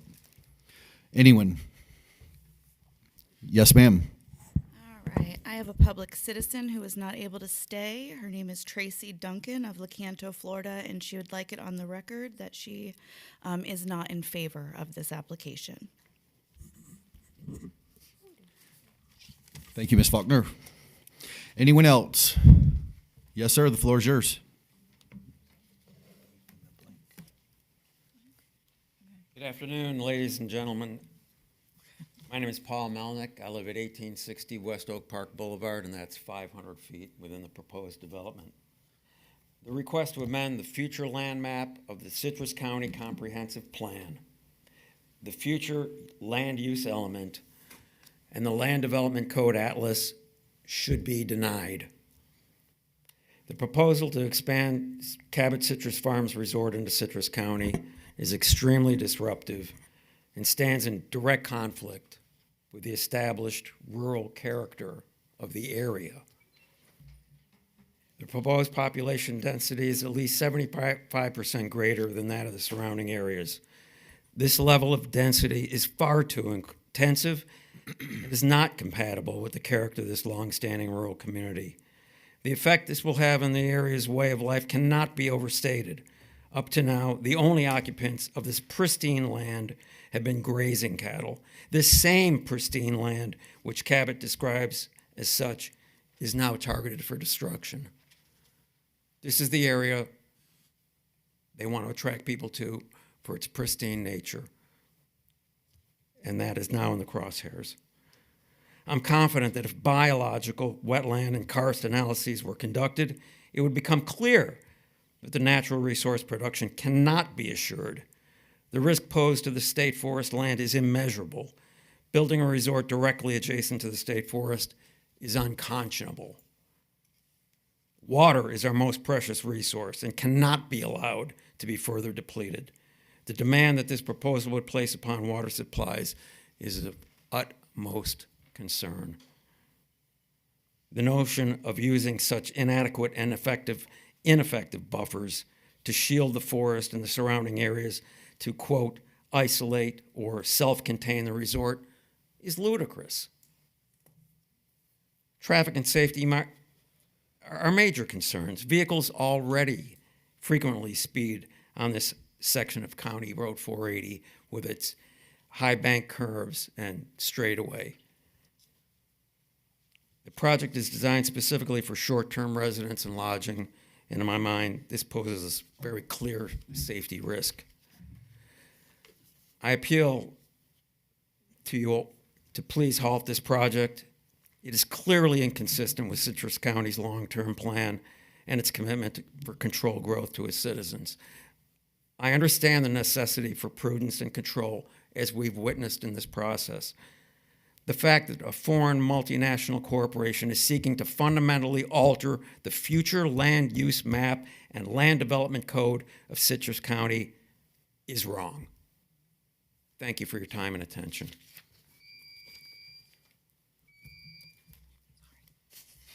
I got you. Anyone else?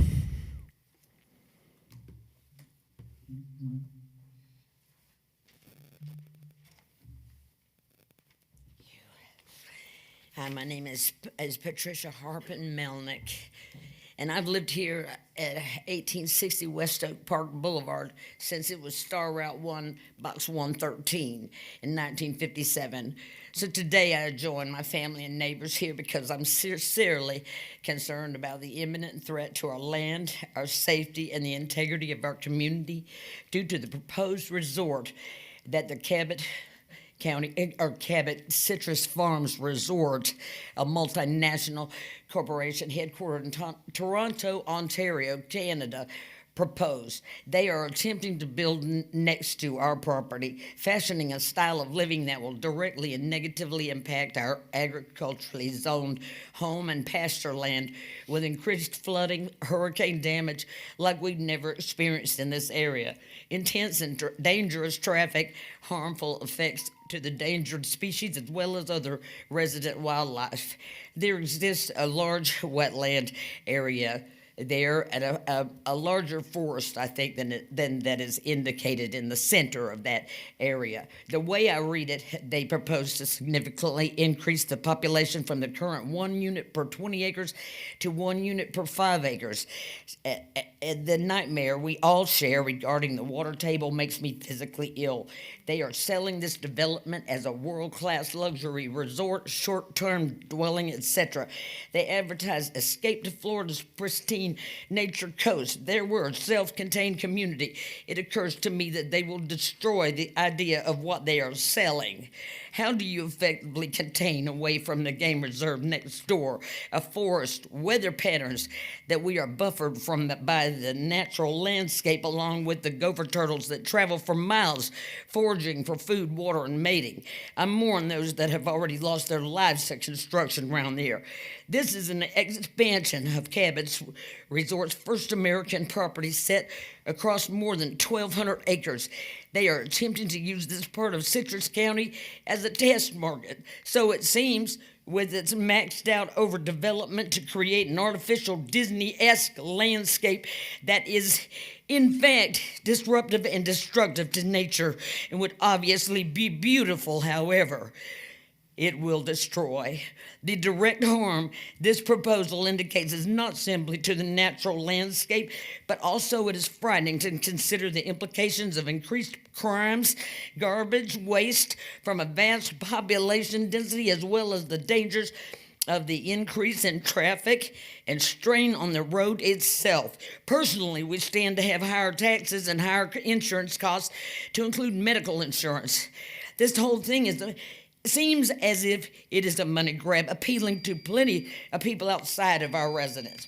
I implore you to help us. Thank you. Anyone else?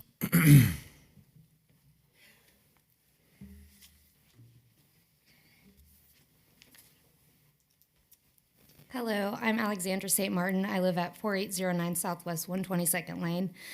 My friend's family received notice in the beginning of March regarding amending the land use plan for a property that borders theirs in the Withlacoochee State Forest, specifically the Citrus Wildlife Management Area. As we know, that plan would allow a golf course and housing development within 220 acres or so. I'm asking that you deny this request for the following reasons. 1, we don't need another golf course. Currently, there are 14 golf courses in Citrus County alone. There are 26 within 20 miles of Citrus County, and at least 1,250 in the entire state of Florida. We simply don't need any more, and the negative impact far outweighs their benefit. Resource consumption, number 2, and more specifically, water. We're currently experiencing a historic drought, and any additional strain on our water resources should not be allowed at this time. The rampant development and pumping of our springs have already caused major issues regarding our aquifer, and while golf courses may use reclaimed water for irrigation, that is water that could be used to recharge our aquifer. Number 3, the pesticides and chemical runoff. This will put plants, animals, and again, our aquifer at risk if it's allowed to continue. We are seeing it across the state already. Major biodiversity and habitat loss at our precious ecosystem cannot sustain. It would be irresponsible to allow a company to come in and develop the area so close to a wildlife management area. The traffic, more houses, more golf courses equals more traffic. This puts local livestock as well as wildlife at an unnecessary risk. The presentation was pretty and it was full of marketing buzzwords, but at the end of the day, they want to bulldoze rural Citrus County so they can build a Stepford community cosplaying as farmhouses. Has any environmental impact study been done by an independent firm? It sounds like Cabot Citrus Farms just wants to grow, and growth for the sake of growth is the ideology of a cancer cell. I'm asking you to please pump the brakes on rural development, listen to this family and their neighbors, and say no to this request. Thank you. Thank you. Anyone else?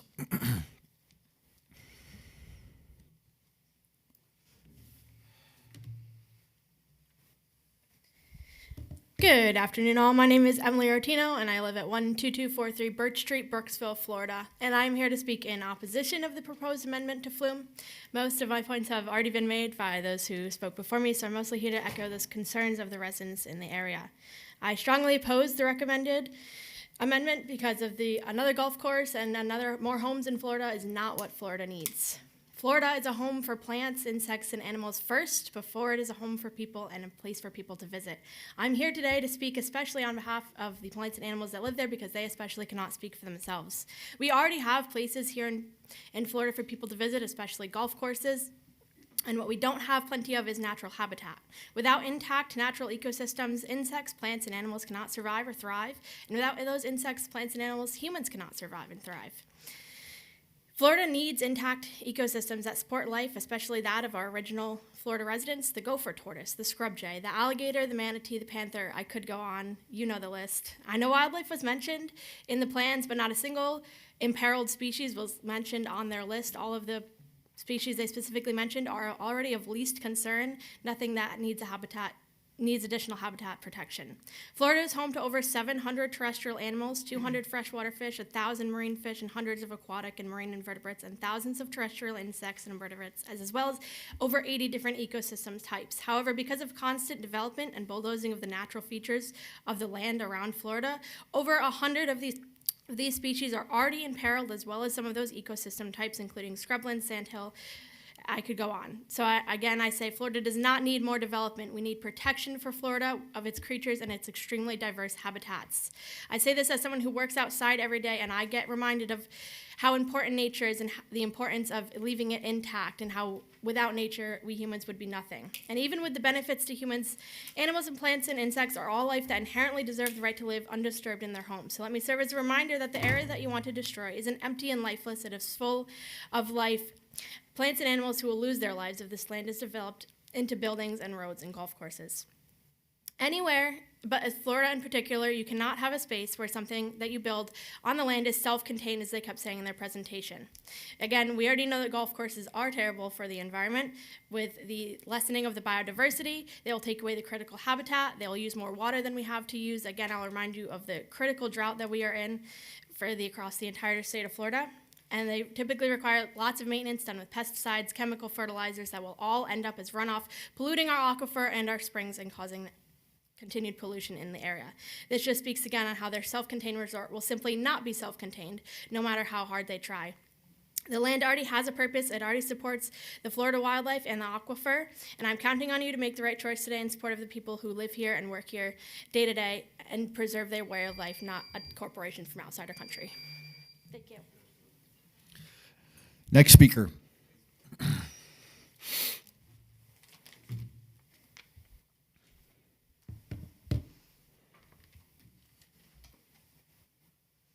Good evening, Council. My name is Alexandra Hampton, and I'm a Florida native and a Tampa resident. I'm here today in support of protecting the land surrounding the Withlacoochee State Forest and those without a voice. I walked into this room today and I noticed the vision statement, a welcoming, economically vibrant community where people and nature live in harmony. I want to take a moment to reflect on that, because the proposed rezoning tied to Cabot Citrus Farms does not model that vision. This plan introduces a large-scale resort-style development directly adjacent to protected land that threatens surrounding wildlife. This land is not empty. It is a functioning ecosystem in a critical wildlife corridor supporting native and endangered species that I've already been mentioned. Development of this scale brings increased water runoff, disruption of natural water systems, and a fragmentation of habitats that cannot be easily restored. I want to address the use of the Audubon International certification as well. This is a voluntary program. This wasn't given to them. They thousands of dollars to participate in this, and is often used as a tool to support project approval and public perception. They do not care about the environment. So the question before us today is not how to develop this land better to support a golf course, but whether the land should be used to even be developed at all. Approving this rezoning signals that even land bordering protected areas, such as the Withlacoochee State Forest that is on the map, as you can see, is open for development, threatening the long-term integrity of Florida's natural species. The community is paying attention also. Over 6,000 people have signed a petition opposing this proposal, reflecting real concern and a clear desire to protect what remains of Florida's natural environment.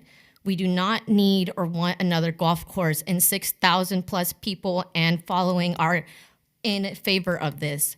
Bay News 9 is also in support, and we will be conducting an interview with them next week. Economic growth and environmental preservation do not have to be at odds, but this proposal as it stands does not reflect the vision of Citrus County. As a native Floridian, I urge you to uphold the vision stated in this room and reconsider this rezoning. Thank you. Next speaker.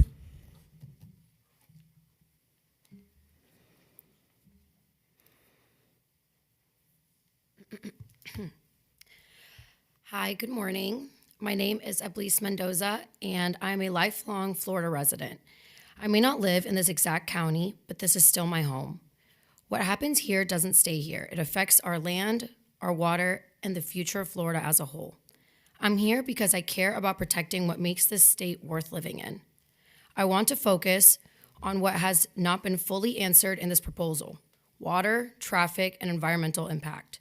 This project requires changing rural land into a resort district through a comprehensive plan amendment and rezoning. That means the burden is on the applicant to clearly prove that our infrastructure and natural resources can handle it.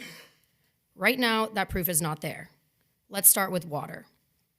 This project introduces golf courses, short-term units, and large-scale amenities, all requiring significant water use.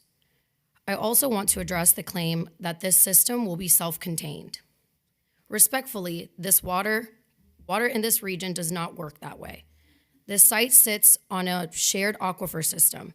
Drawing water, even privately, still affects groundwater and surrounding wells.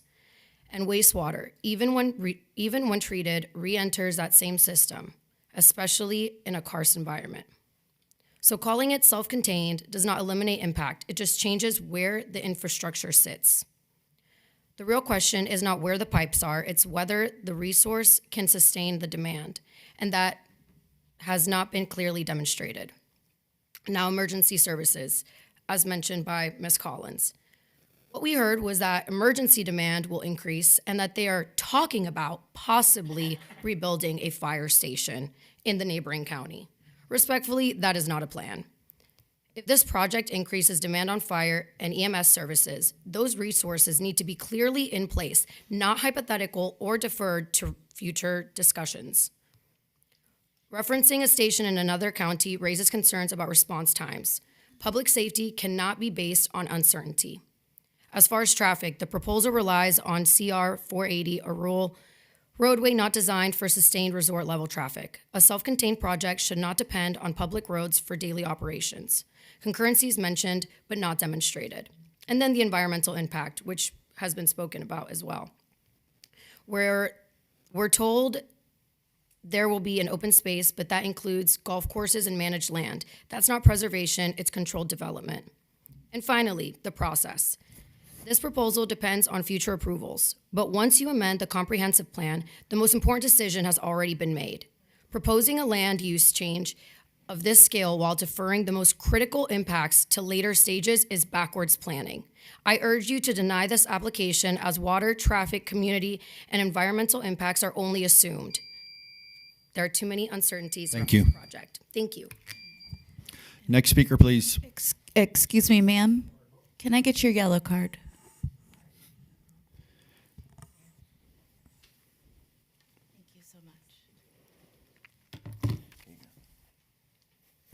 How's it going? I just want to say, Please state your name and address for the record. yes, my name is Brandon Caskey. My family lives at 1806, right next to the 500 feet from the proposed location. I want to start by saying Cabot Citrus Farm would have been a really good name for a local Florida orange grove, and if that's what this was, I wouldn't be here opposing it.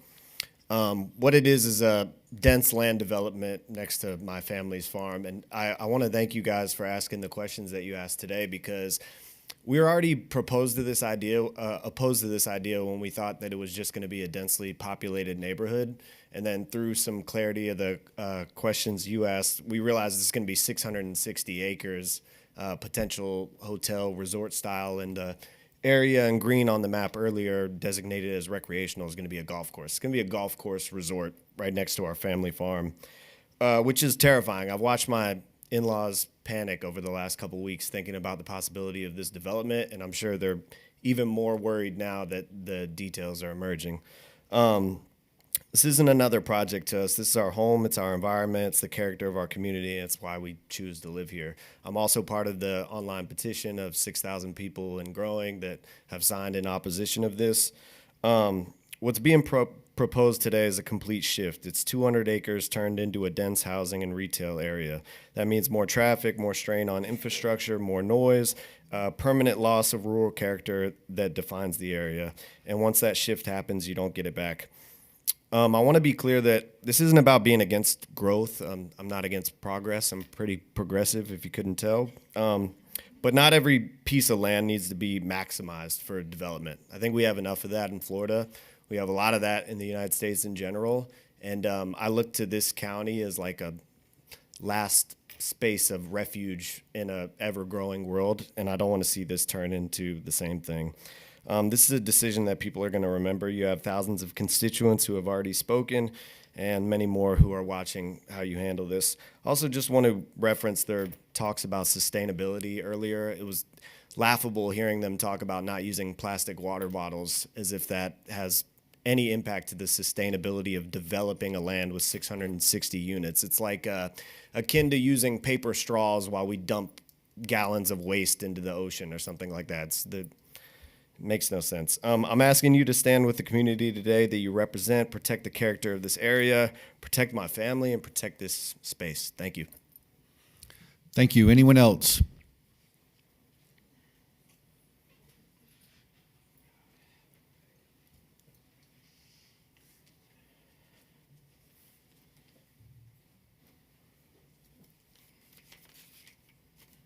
As you can tell, I may not be a... Please state your name and address for the record.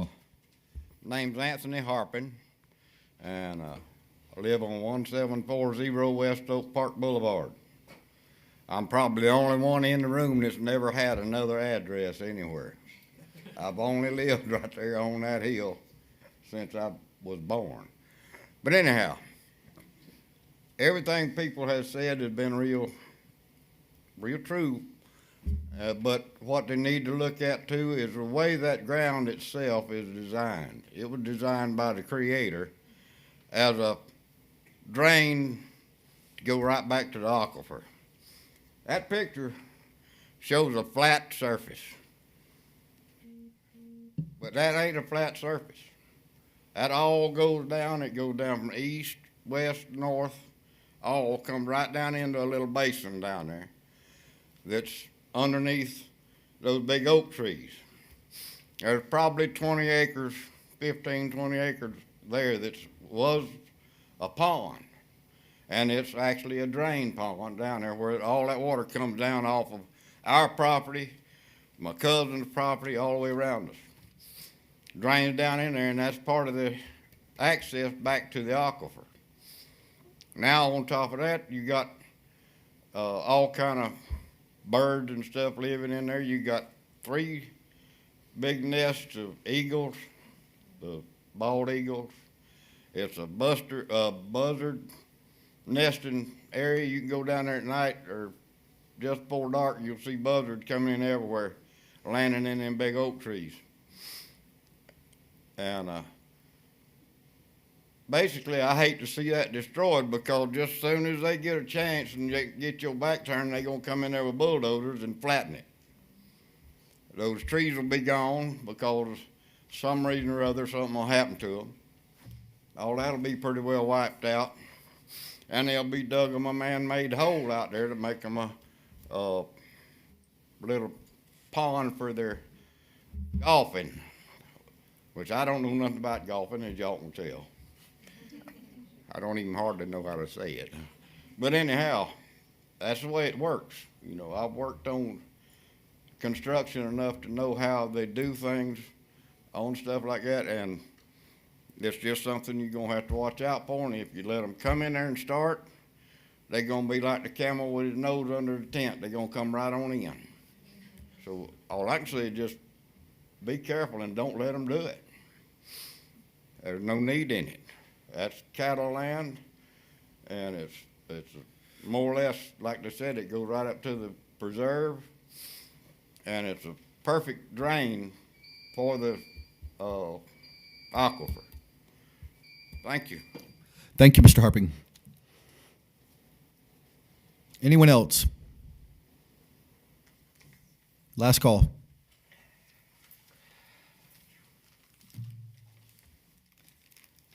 Hi, everybody.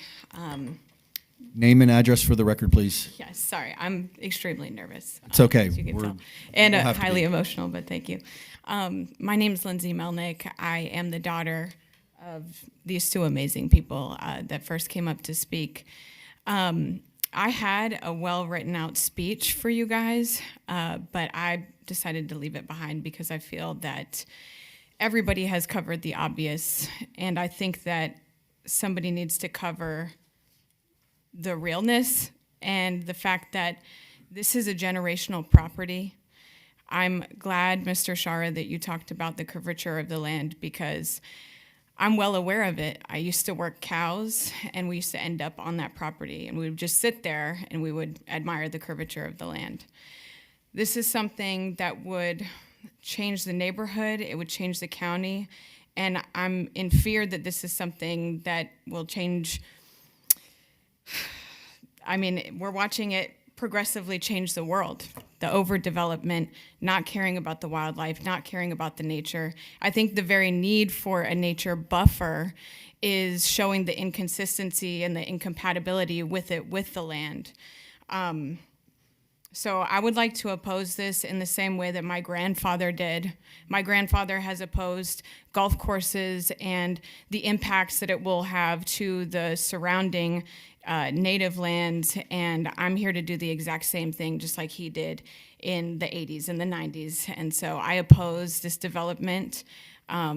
Please don't try to make a bad thing right, because that's what this feels like. So thank you very much for your time. And for what it's worth, I do feel represented on this board. And I wasn't sure how I was going to feel about you guys when I came in today. But I really appreciate the questions that you guys have been, asking. So thank you so much for your time. Thank you. Anyone else? Last call? Seeing none, we're going to close the public portion of the meeting. We're not going to call it rebuttal. We're going to call it closing from the applicant.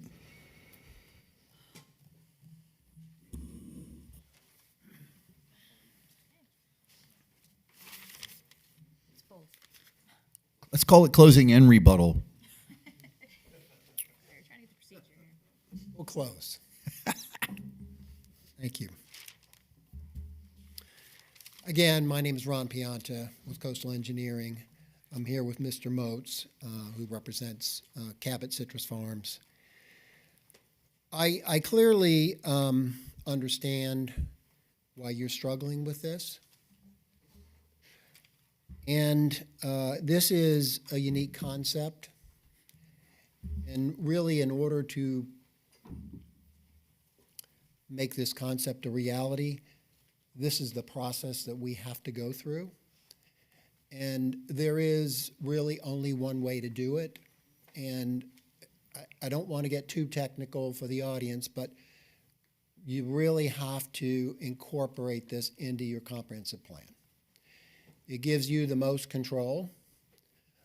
You have the ability to modify how that language looks, what it says. what that plan itself looks like. And you have asked really good questions. I hope that we have answered them. This does represent change, and we are sensitive to that. And we're sensitive to the neighbors' concerns, and certainly as neighbors, they have a right to be concerned and ask good questions. And you represent them, so you have asked the questions on their behalf. Relative to some of the more generalized comments about the Withlacoochee State Forest and the traffic and the drainage, those are obviously good concerns. But as you saw in our presentation, we're maintaining 50% open space. That is going to be open space. It can potentially be golf, but it's going to be open space. Part of the reason for that was to maintain that wildlife corridor, because we all know that there's a very significant wildlife corridor that goes through this part of Hernando and Citrus County.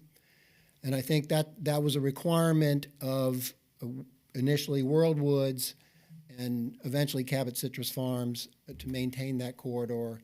It's really our intent to maintain that corridor on this property as well. Relative to traffic, concurrency, all those other kinds of requirements, we've maintained to you and through the policies that we proposed to you that we would meet those requirements. We're going to meet your land development code requirements. We're going to do all the necessary studies, whether they're biologic studies or traffic studies, whatever's required, we have to meet those. We're going to follow those requirements.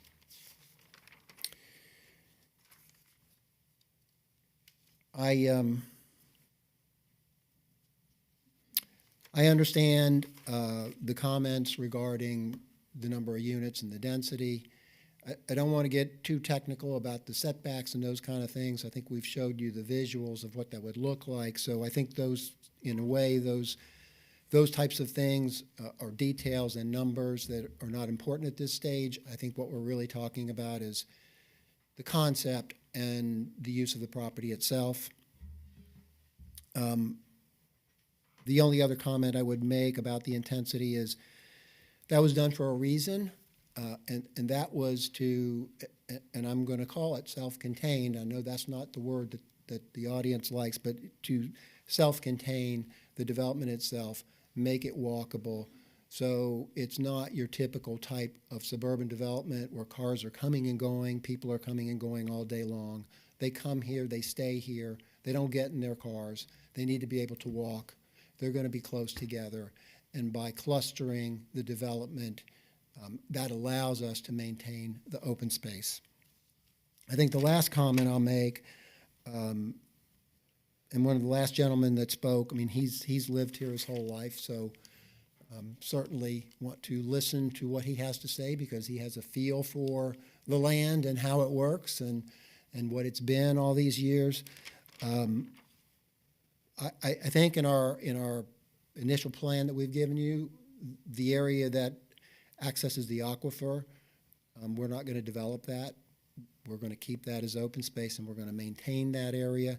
That's a very important part of the property. And to protect that particular area, we will have to go through all the permitting requirements. We'll have to direct our stormwater away from it. We'll have to filter it. We'll have to do things that are required by the regulatory agencies. But I certainly appreciate his comments since he has firsthand knowledge of how the property has functioned and looked over the years. With that, I think I want to turn it over to Mr. Moats, and he will wrap it up. But thank you so much for your time today. And I will say that we've given a lot of thought to our neighbors, some of which are here today and did not speak. So I'll let you infer what their view of the project is. But we certainly have a number of neighbors here that we've worked with, and we've tried to reach out to all of our neighbors. And so some I'm learning about for the first time today, and so would look to connect with them and continue to share more about our project. I did just want to reiterate Ron's point really quick, and I don't know if I have the ability to drive right now in the PDF if this is going to get me to the. Would you like your slide? the sub-area plan, just the sub-area plan's fine. Just to reiterate Ron's point about Is that in your slide? Yeah, just go forward. to the comment about this image here. So the area that was mentioned about from a drainage standpoint, which I'll start with the first thing. The grades are on this plan. They've been greatly considered as a part of our overall thoughts about how this project would be developed. You can see them with the contour lines that are laid out. We will be extremely thoughtful about the contours and do our best to preserve them where they are and maintain that rolling nature. That's certainly something we intend to do.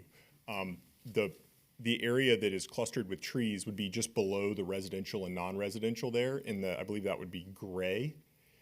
That area is set aside for preservation in the legend on the right-hand side on the sub-area plan. So we've already identified that area of densely clustered trees and committed to preserving that separate from recreation and open space and golf. That area will not be developed in any way, shape, or form. So I just want to be very clear on that point in the way the sub-area plan's laid out, and I'm happy to answer any questions on that. I understand that the need to measure growth and what needs to occur in these different areas and the push and pull associated with that. And I think that there's a couple of different points that I would like to make, and that's just that given the fact that this project already exists in Hernando County and we're part of an existing node here, we're being very thoughtful about the fact that it's already connected to that, and so this area has already experienced some of that. And it's something that we take to heart in the way this project is laid out and the ability to allow the wildlife through it. We take that seriously, and it's something that we think a lot about. Like I said, we've planted a lot of wildflowers out there that the monarch butterflies and the bee pollinators, the bees are loving as a result, and that's not something that we were required to do in anything. We did it because it was the right thing to do, and we've enjoyed that, and we appreciate that. We are committed to developing this in a thoughtful manner, and I know that this commission has to measure that, and we feel that we've come forward with a lot of quality that's consistent with what we're doing in Hernando, that will be something that will be beneficial to this county and do a lot of those things that I mentioned previously. Allow people that move away and get degrees to come back here and work in roles that they're proud of, and do that in a project that you can be proud of as a county, and we're committed to doing that. At that, I think I'll stop and leave it there. Thank you. Sir. Bring it back to the board. Who wants to open? Mr. Stone? Yeah. I'd love to start with you. The applicant requests the land development code change designation. He tells us this will give us increased control of the county. I think in actuality, it reduces the county's control.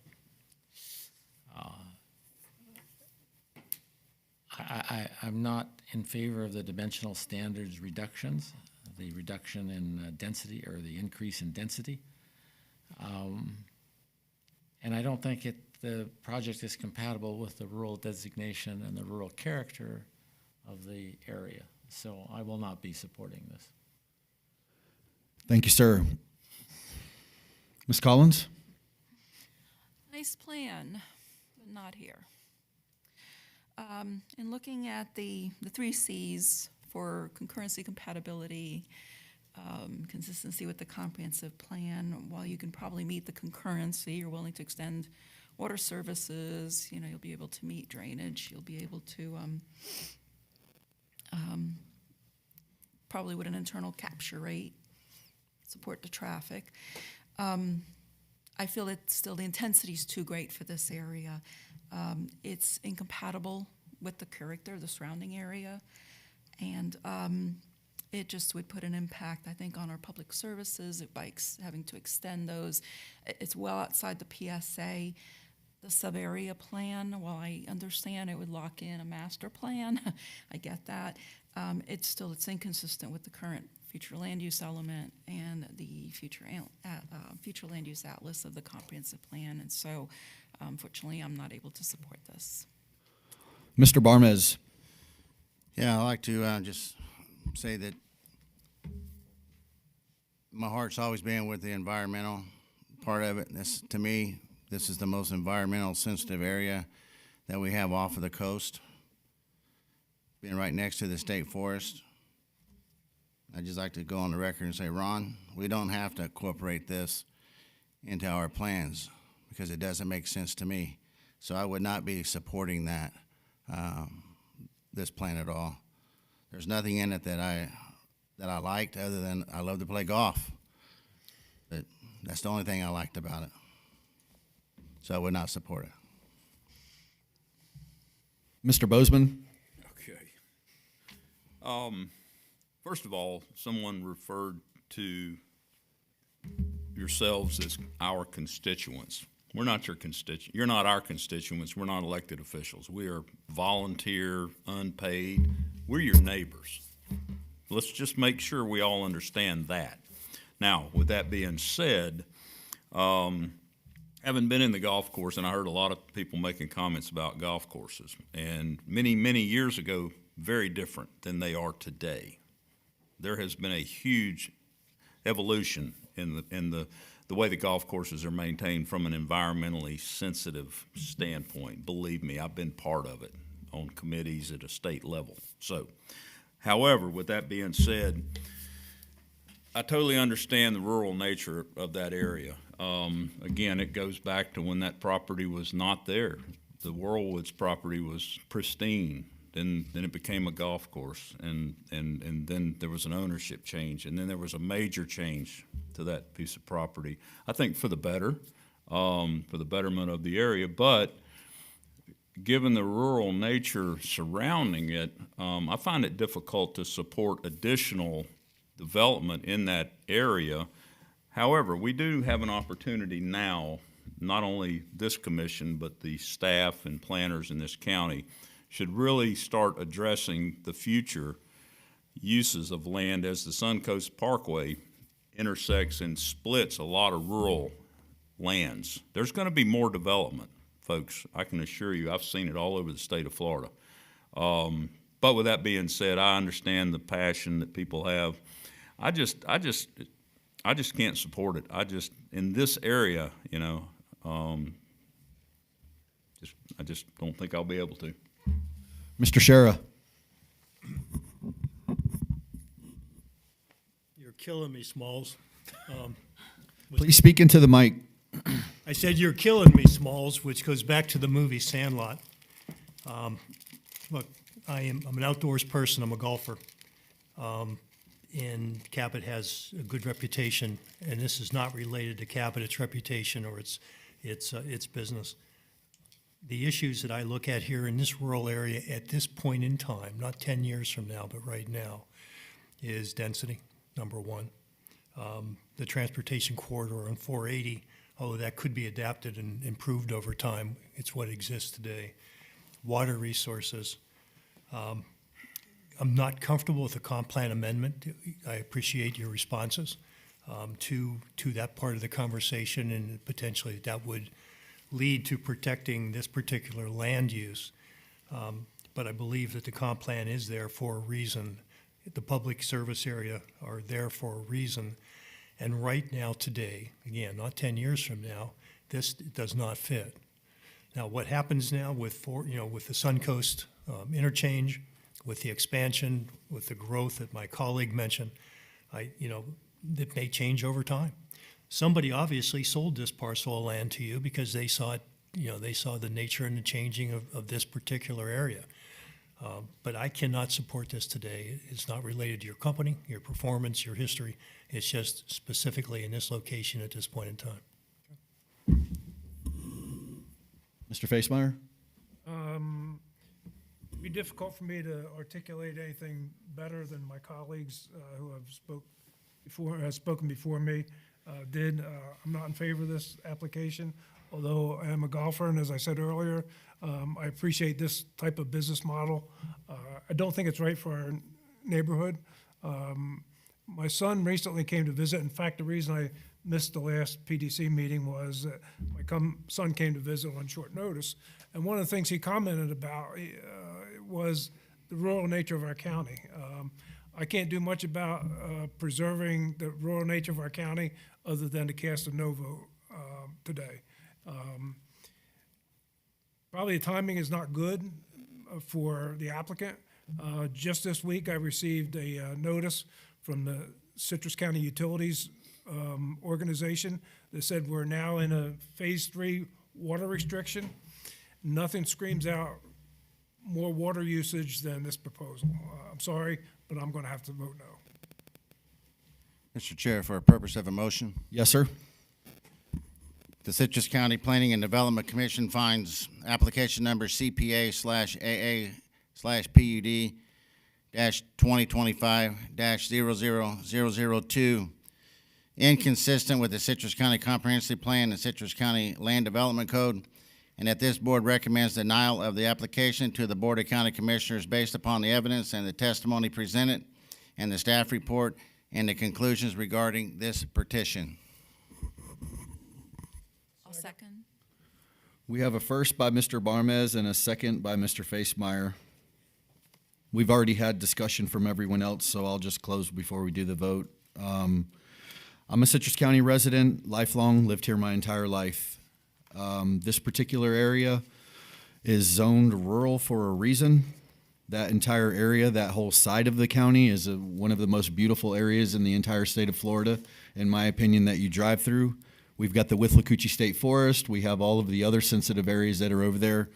I was part of the wildlife corridor meeting. I'm glad that the applicant spoke about that, but I don't think even leaving the 110 acres conservation is enough to facilitate the wildlife corridor in that particular area. This property at its highest intense use at the current zoning with the PUD would be 45 units. 45 units versus 660 units. That's a 15% increase above what would be allowable already. Actually, I think that math might be a little incorrect, but that's my Crystal River math again. I even busted out my calculator for that one. It's a lot. Let's just put it that way. It's a lot. There's a reason MDR and LDR are not allowed outside of the PSA, and there was a reason that this particular area and the areas around it were zoned the way they were. I have no ill will against Cabot Farms projects. Their projects are amazing, and there's a reason that they're amazing, because the people that are a part of them and the people that create them are amazing people, and they do what's right for the area. That's clear. I hold no ill will against them. I love this land more than your project, and I think that it should stay that way. Honestly, I would hate to see that particular area be anything more than 1 per 10 or 1 per 20 for what it's actually zoned for without a planned unit development. I love this drive over through that area and cut through, and you just see the rolling hills and the trees and the cows and the animals. And in my opinion, it should stay that way forever. We have a lot of my compatriots up here. Mr. Bozeman talked about the development. We know the development's coming. That's part of the reason why I'm on this particular panel and this commission, is because I want to have a say in what's happening in this particular community. And as these developments keep coming, and Mr. Caskey said it perfect, I even wrote it down, the last space of refuge in an ever-growing state and country. That is a hard truth. And we have an obligation to not allow Citrus County, because we don't have to approve everything that comes in front of us. If some of the developers that purchase these properties develop the properties at what's allowed without a PUD, they don't come in front of us. There's a reason they come with a PUD. So I'm talking about this particular property. I'm talking about any of the properties and any of the applications that may be coming in front of us in the future. It's our job and our obligation to look at these and see if they're compatible, and not just compatible with the surrounding area. Are they just compatible with life? And Citrus County, I think, should be the beacon and the gem and the guiding light, not the Sumter counties and not the Hernando counties and not the Pasco counties. Lord, please, no. Let's just leave the nature and the nature coast and let Citrus County be the one that leads that path. And as this growth is going to go north, we know it's going to go from Citrus and then into Levy and Dixie and Gilchrist. Let us be the ones that set the precedent to say it stops here. So when we have the additional applications that come in front of us, we don't have to approve them all. Mr. Zerwinski, one of our environmental scientists, came here, and that one day he said that, that really stuck with me. I think of it all the time, every time I'm reading these projects. Long story short, I'm not in favor of it. I have all the respect for Cabot. You guys, your projects are amazing. It's clear you don't get to where you are in life with doing shabby or shoddy projects, but I'm not in favor. With that, I'll take it to a vote, as long as nobody else has anything else to add. All in favor? Aye. Aye. All opposed? Motion denied unanimously.